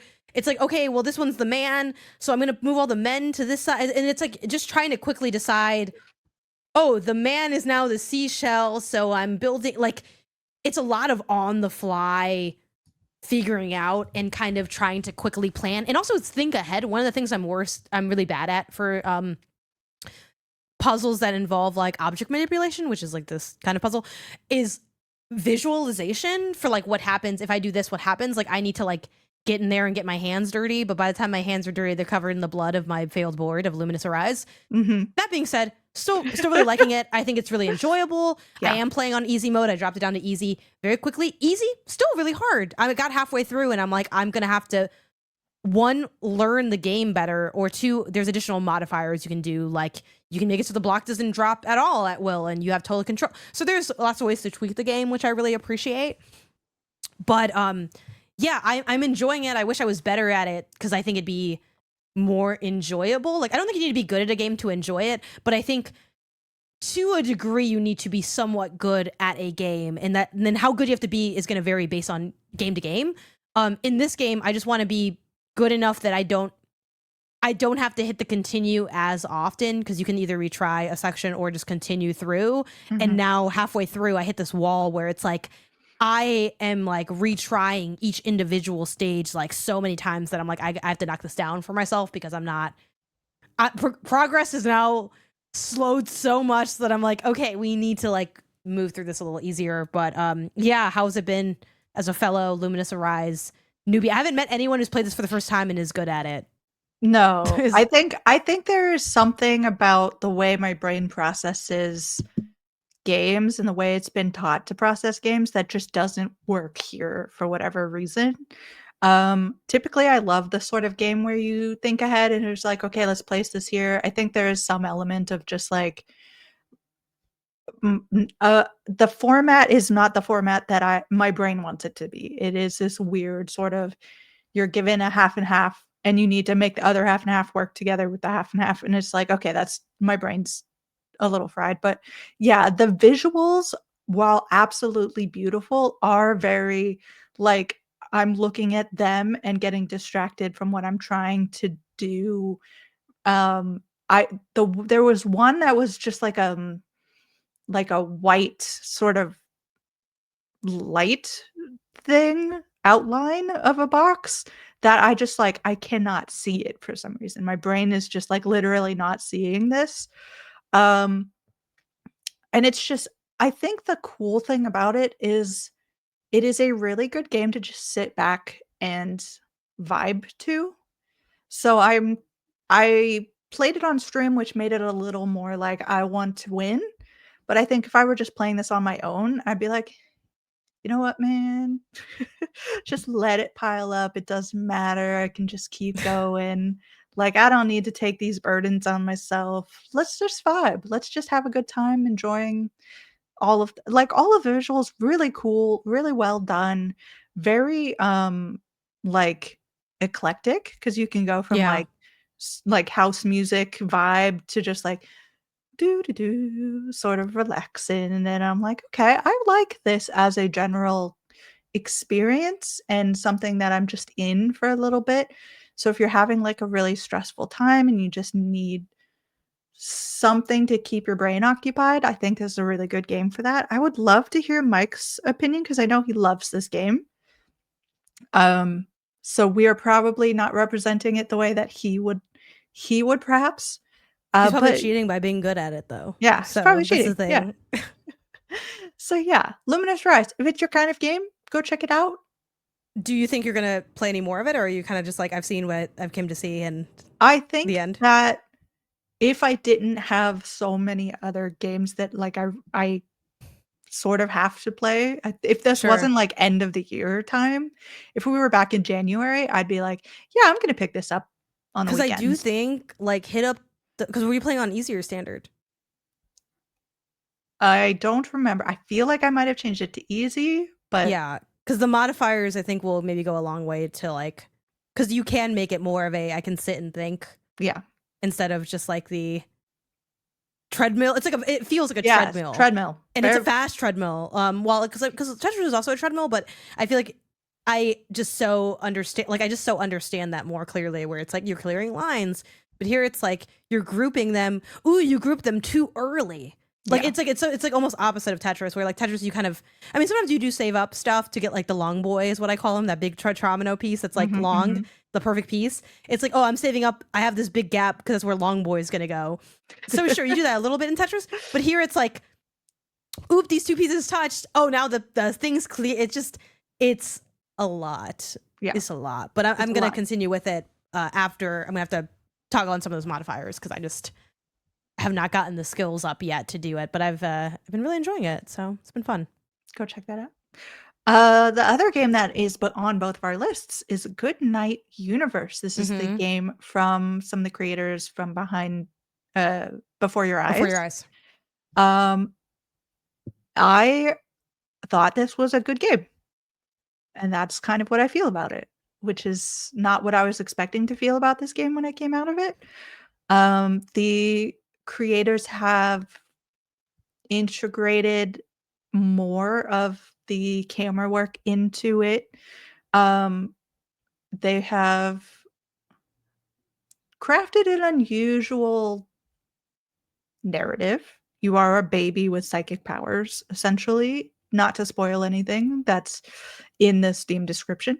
Yeah. And it is a narrative, mostly narrative-heavy game with a couple of mechanics that are like, this is a game to play with your camera. I can't stress that enough. Like, you lose a lot of the game if you are playing it with I didn't play with the camera. You didn't play with the camera? No, I couldn't. I couldn't get it to work. Before Your Ah. Eyes worked perfectly for me. I didn't have to fuss with it at all. This one literally spent 40 minutes working on it. Could not get to work. Tried a different camera, a different position. I went to my desk. I was here. I like brought the camera towards me. I like did Steam Remote Play. I looked at my Mac to see if I could play it on my Mac off Steam Remote Play, but the Mac's not powerful enough to like. I could not get to work, so I did have to do it with the mouse. Curious. Okay, Yeah. I didn't have any problems with that. And I think most don't know people if that's well, some of my min-max people had like some iffiness with how successful it was at using it, but generally speaking, I don't think that's something to like worry about. yeah. And I feel like I got the game without it. It did suck to not get to use that because it's such a core part of adding to the immersion. But it didn't feel like, oh, obviously this is like so unintended. Like obviously I know it's unintended, but you can do it as someone that did it. So I also think I would have loved to have heard your opinion of this. I think that while they've added elements to the camera, so instead of just blinking, you are making a happy or sad face. Mhm. You are like moving around and trying to like hear sounds that come out. And those are all cool concepts in the sense that like VR is a cool concept. yeah. But I don't think that they contribute to the core themes or narratives in the way that Before Your Eyes did. In like, Before Your Eyes is literally about watching life go by and you don't want to blink because it's going to go before you want it to, and it is its own very beautiful foundation for some of the feelings you have in this game. I think Goodnight Universe is more gimmicky than Before Your Eyes in that you can do certain things with your mind, like you can pretend to be, "Oh, I'm doing psychic stuff," but like you literally are closing your eyes to engage with some things and you lose what's happening on screen, which is a really weird thing. Because I did play a little bit with mouse at one point, and Yeah. I'm like, "Oh, I can see what's going on the screen," which is interesting. Yeah. More times than not though, it was like when you do the thing where you can like tune in to like, again, this is like a nothing spoiler. It's the first like 10-20 minutes of the game. Like you can hear people's thoughts at times in the game. Like that's like a mechanic.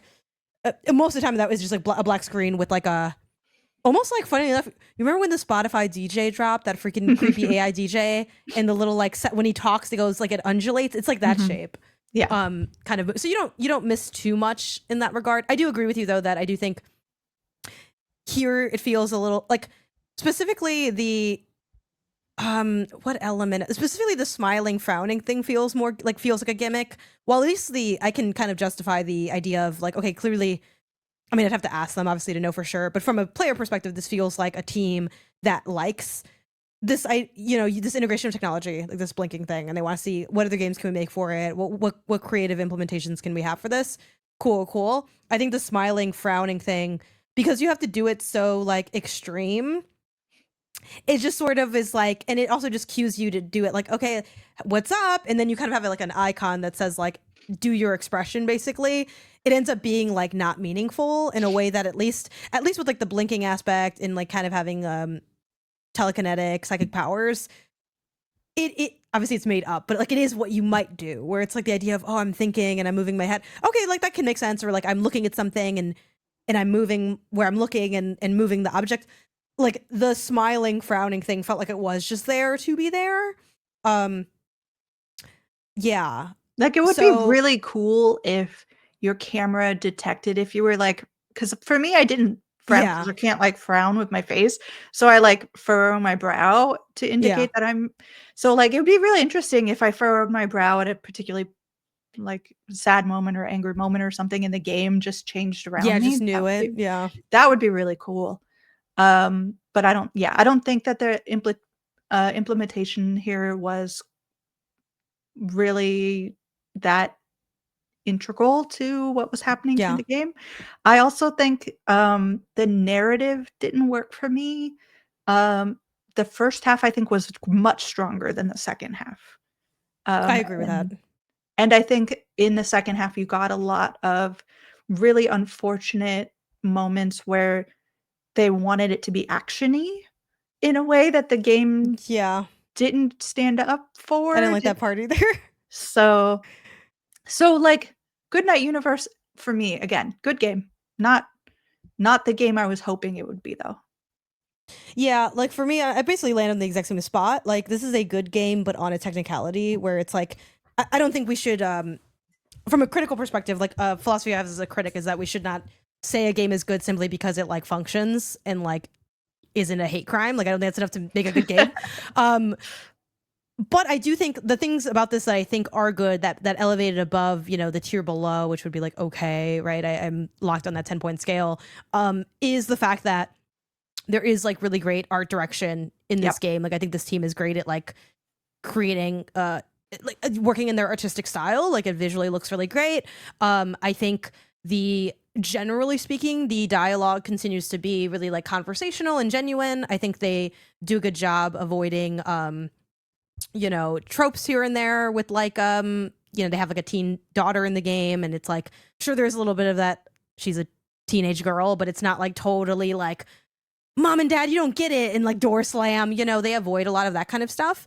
And to be more complimentary, because I feel like some of those are like, oh, okay, that's kind of the assignment. I think they're still really good at like parallelism and having callbacks to earlier points in the story. So again, without giving anything away, there are some really cool things they do with some of the reveals they have in the game. Like to me, the high point of the game, without like giving it away, was about like 2/3 through when you got like the backstory of a certain character and you got to like learn, you know, what were they doing during like this time, and you got to like, you know, dig more into like the journal. Like early in this game, a journal kind of appears in the narrative, and the presentation of that I thought was really creative and fun and meaningful and cool and immersive and innovative. And I'm like, wow, that's like a fun way to tell the story from like a visual. Like again, we always talk about the classic, oh, it's a game, but it's a story. Those are elements of gameplay where it's like, it's not complicated. I'm like, you know, you're either looking across with the eye tracker or you're swiping with a mouse.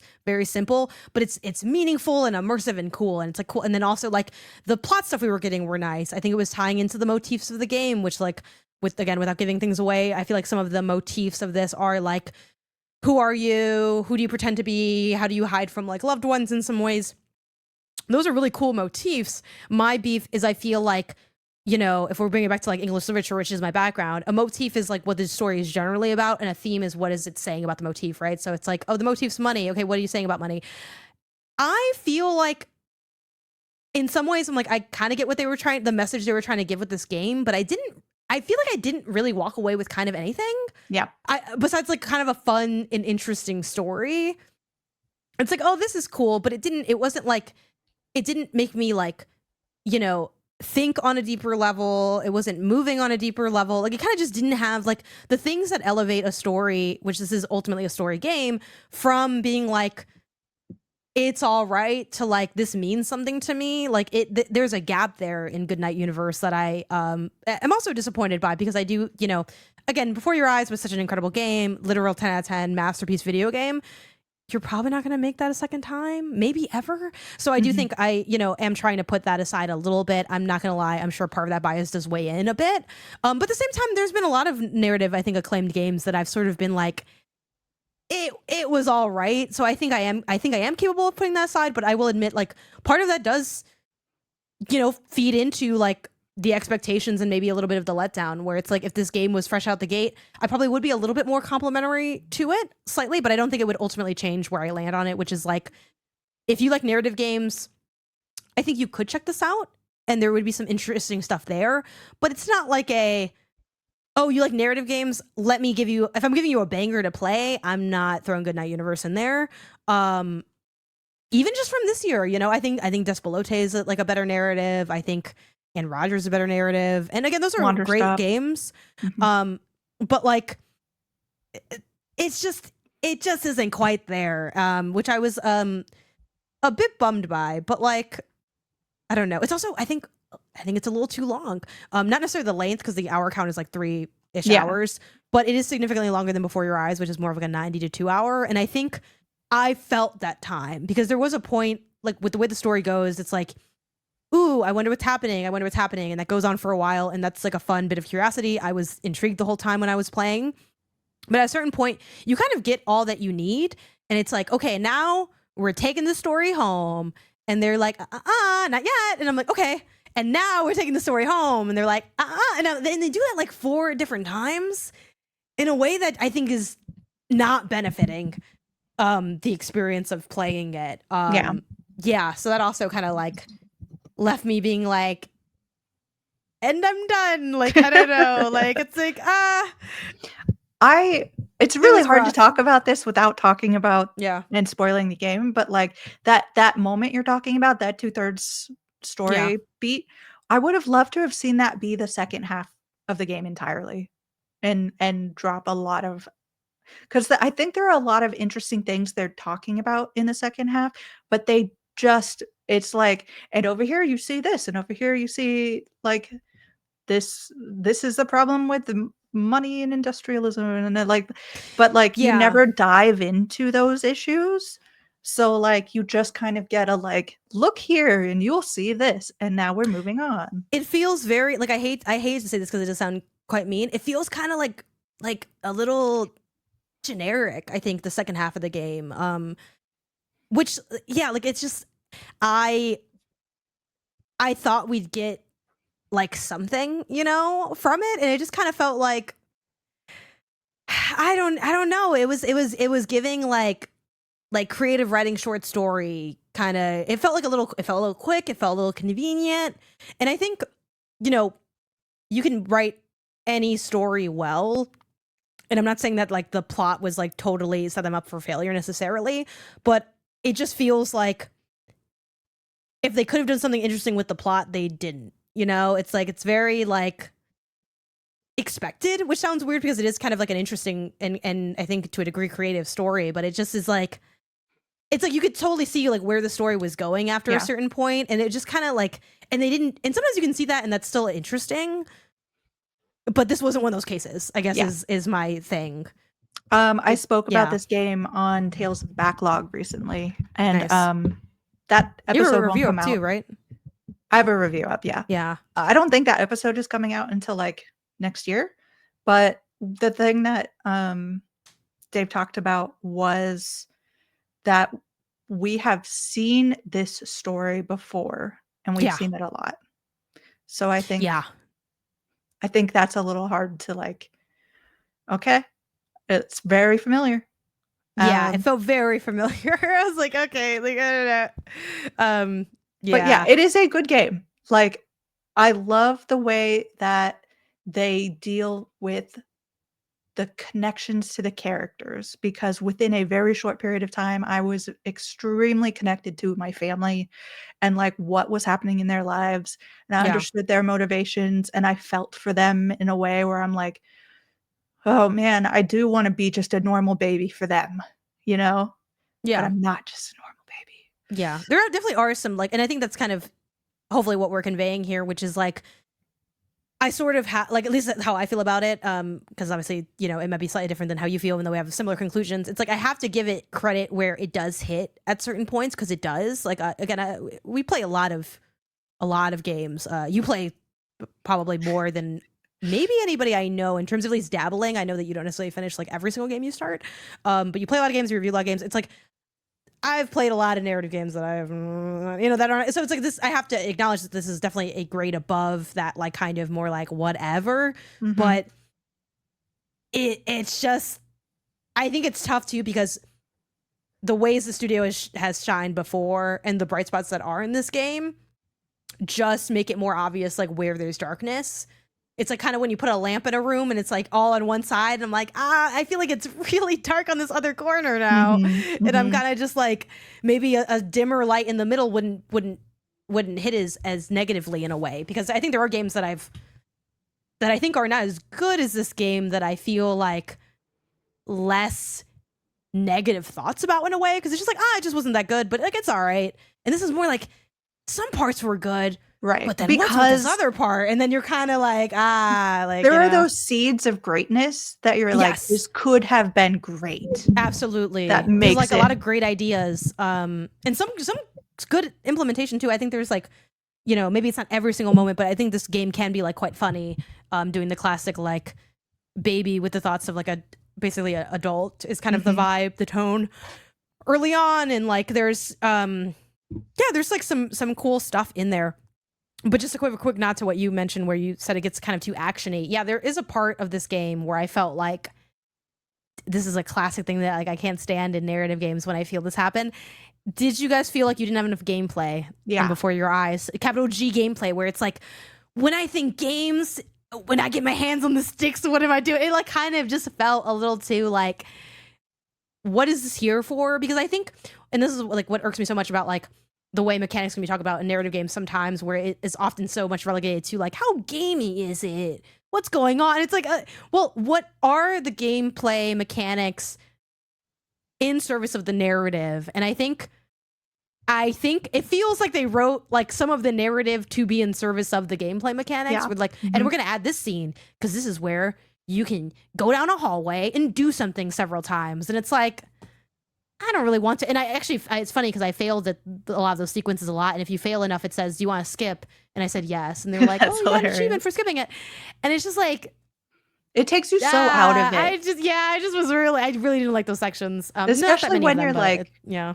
I don't think that the technology is perhaps there to the extreme that they wanted it to be for those.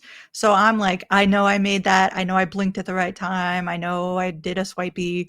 Like, yeah, it and then just it's takes like, you out so bad. I would like turn and I'm like, so I guess like it got rid of this thing, but then it came back up in time to see me. Like, in general, I don't know that. What it does mechanically, it's not literally stealth, but kind of. Let's just say it's stealth for the sake of, I think, understanding it. I say it all the time. I've never seen a non-stealth game do stealth well, like any form of stealth. And chances are, I'm thinking of you, baby girl. I love you. And I was fine. I didn't have as much beef with the stealth sections in that game as other people did, but I'm not gonna sit here and tell you those are good sections of the game because they're not bad. But like, it is kind of like a, hey, we just doing stuff to do something. And I feel like, is that really, I don't know. Anyway, but I'm glad I played it because, like I said in the last time we talked, it's like, this is a game where even if I didn't play it and you said it's not very good, I'd be like, damn, that sucks, Jill. I'm going to have to play it anyway because you just have to. But yeah, so I don't know if other people play it, maybe at some point we could do a spoiler cast to get more into the specifics of the game. But yeah. It's another game I beat, so feather in my cap. I love a little feather. There you go, and you finished it. And it's all good. Yeah, I finished it. I feel a little bit better about my life having finished that game. So, talking about games that we finished and reviewed, I played Winter Burrow. I was really high on this. Like, I think I am perhaps on the higher end than most people. Okay. I think that it is. This one's scaring me with the people have been like. But the fact that you really like it gives me some hope. I really like it. And I think that there is a difficulty in reviewing this game somewhat because it is both a cozy game and a survival game. And it's not as tough survivally than I think most people are expecting. The combat is really not combat. It is just there as like another element of like chopping down a tree essentially. But and then if you're going in expecting just a totally cozy experience, like your mouse is going to die of frostbite. You're going to freeze to death. And like that's not an element that I think some people were expecting. There are elements of darkness in there. I'm really interested in the storylines where like you don't see a lot of this kind of story coming through. Like we're talking about like content warning kind of stuff, but on the like side where perhaps you don't have to content warning it, but it talks about like old school animated film vibe. Yes, very much Land like Before that. Time. I was rewatching that, and it's mostly just like kids being terrorized. Like Secret it's really of scary. NIMH kind of stuff. Yeah, where you're talking about relationships between people a lot of the time, and like having been forgotten, dealing with, and one particular storyline really hit me. It's like it's such a like you're in a relationship in which you have to shrink and you realize over time that you are not the person that you were, and you have to kind of come to grips with who you are now and why you did that and who the partner is and how you feel about them in a very kind of dark moment for you, and I'm just like, this is a really real storyline. It's kind of in a, like, kids overview of Mhm. it where it's not going into, like, graphic detail or anything, but you are, like, and I think if you're not reading it, you can kind of look past it and not see some of those elements, but if you're, like, really reading the story and that person is talking about how they've diminished their life and how they're dealing with it, and it's just like, "Dang, okay," and you get a lot of, like there's another character who's having a relationship, which I think a lot of people are now with, like, politics the way that they are, and, like, coming to terms with the fact that they have been the instrument of s making someone else's life worse, and they have to kind of own to that, and they've never had to own to anything, whereas the other side of that is that person has dealt with being treated in a certain way, and all they wanted was one concession from that person, and they couldn't even do that, so it's like, dealing with those kinds of things, I'm like, This "This seems is like a not" lot. like, these are not the types of stories you're expecting when you see a little Yeah, I kinda illustrated just wanted to mouse make, running like, around. I just wanna make a sweater, if I was, like, Like, being yeah, so honest. if you're in there just wanting to make a sweater and you run into these kinds of themes, it's kind of like, "Oh, okay, there's a little bit more here," but it's not, like, so hard hitting that it's like, Right. "Oh my god." It's not like mouth-washing when you're like, "Oh my gosh, this is Right, yeah. horrendous." So, like, I think that it's weird that it appeals to very strange people like me who enjoy that cozy and that weirdly dark element together. Mhm. Um I think that the team is working on some quality of life updates. I know I have a really good spatial map awareness ability. It is I think unusual, and, it never occurred to me to think maybe a map would be good here because 'cause I'm like, "I know where I'm going, blah, blah, blah." And I think that to me, it adds to the exploration and the kind of feeling of, like, I'm in the wild and I have no help and, like, so it kind of enhances the feelings for me, but I know a lot of people are like, "I'm lost, I don't know where to go, I want a map." So I'm like, "Okay, cool, I get that." I get that as something that you might be wanting. Um, and I think the other thing was, like, pre-release, there are some technical things to kind of get smoothed out. Mhm. So, like, for me, um, the resources in this game, again, very accessible. So, like, if a resource drops on the ground and you don't pick it up, it will stay there. It will stay Mhm. there until you come back and you pick it back up. That means that if there's a permanent resource that's like a tree that has an acorn fall or something, like an acorn is said to fall, let's say, every 2 or 3 days. So if you haven't been back to that area for like a week, now there's like 5 acorns on the ground or Oh, something. And sweet. it's like Free some people acorns. will, yeah, say that's sweet. Some people will say like that's really immersion breaking because it Oh, takes so is it away the immersion breaking for you? yeah, like I had it so See, that I'm also with the map people. I want my acorns, I want my map. yeah, and I'm fine with that, the way they seem to have fixed it pre-release. For me, it got to the point where I was getting, like, 30 acorns at one point, and I'm like, I no longer have the Yeah, maybe stakes that's of, not as, like maybe it goes too far the other way. yeah. That's also a good point. So, I think this is a decisive one, but divisive, but, I really enjoyed the world. I enjoyed the narrative that's going on in there. Of course, the visuals are absolutely gorgeous.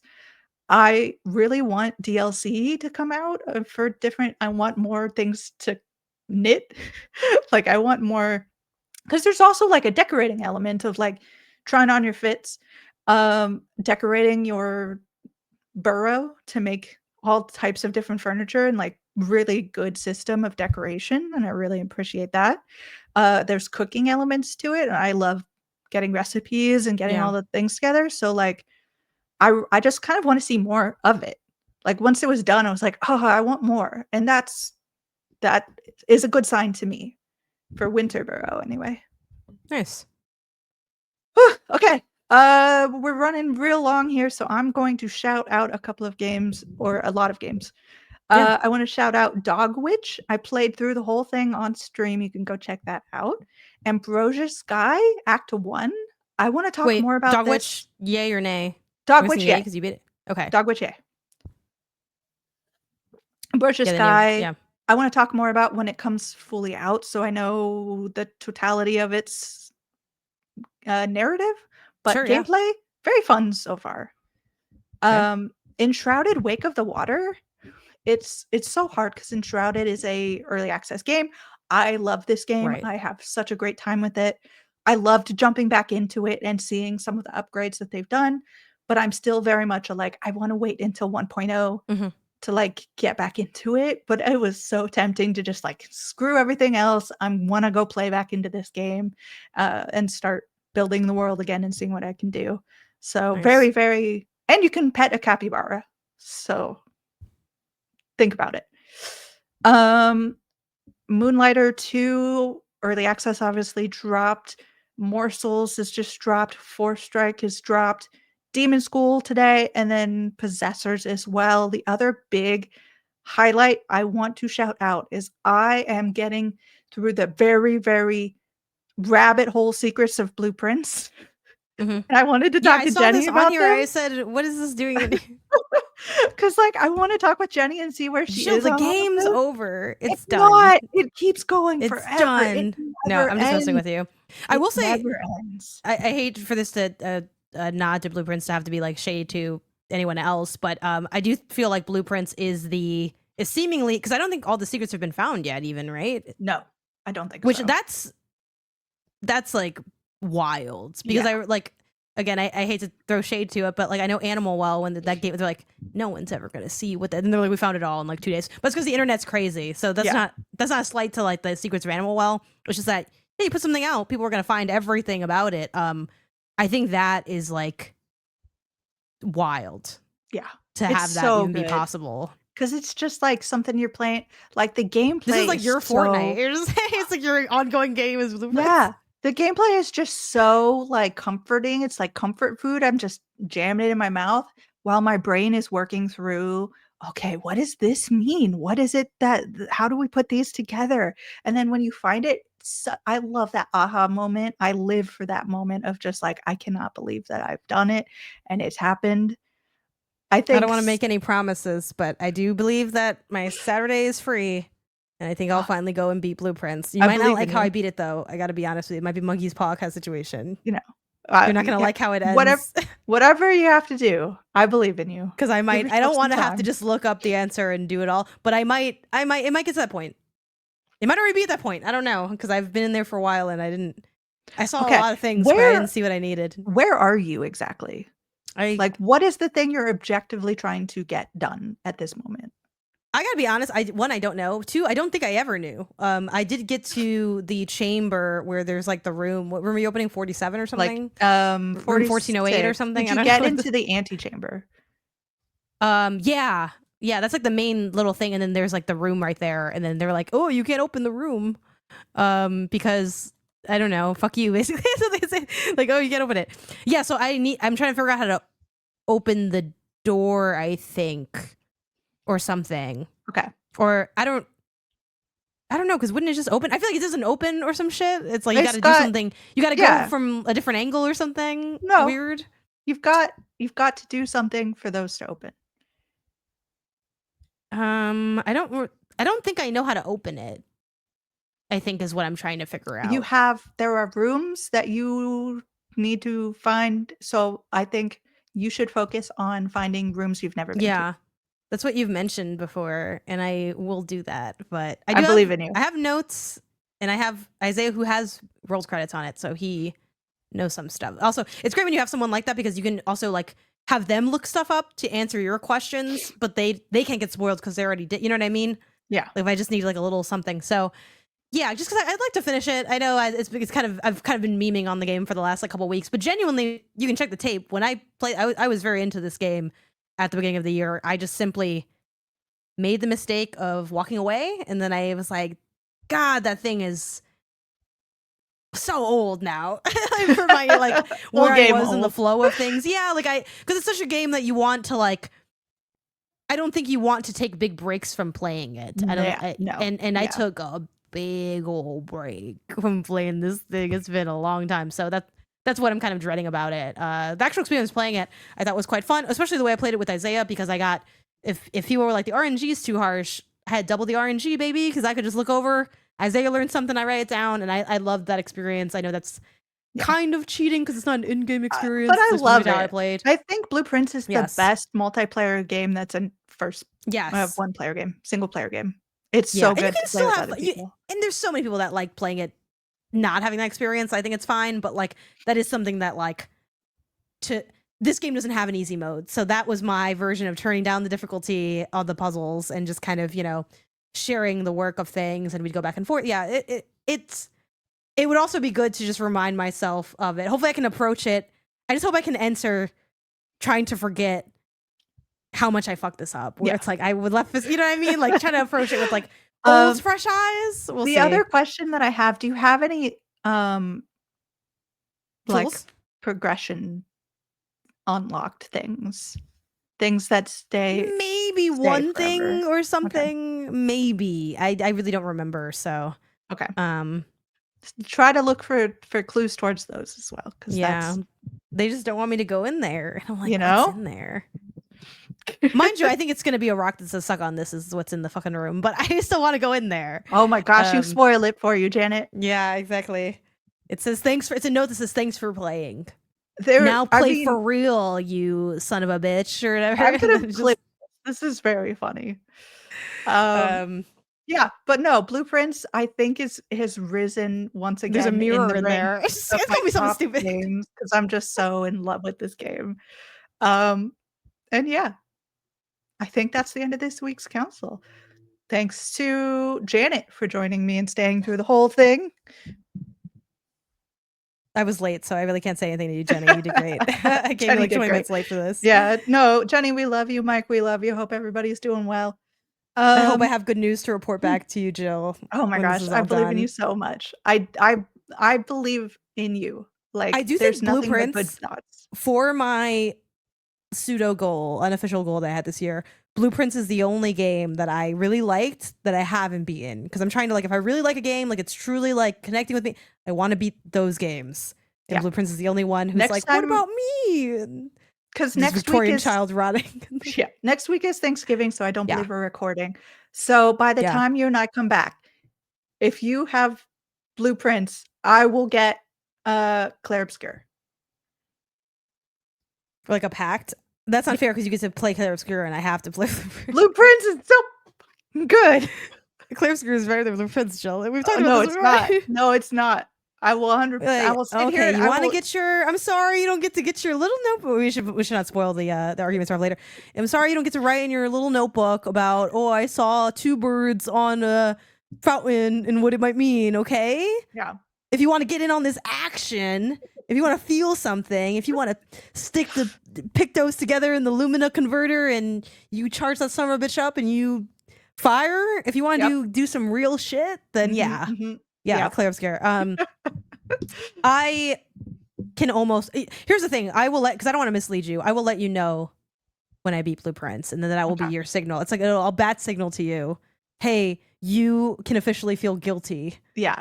And then the guilt can start to eat at you. And I won't be a dick. I won't do it the day before we record or anything like that. Now that there's a spite involved, I'll start right now. I'll start and like text you and be like, hey, I'm already through the first act or whatever. Well, I can promise you right now, I ain't playing that game until Saturday earliest, so you can text away. I'm gonna get there. Anyway, but we're on Spotify and Apple Podcasts, y'all. Go check us out on socials. The Indie Council is on Blue Sky at theindiecouncil.com. But this session is closed. Go play some indies.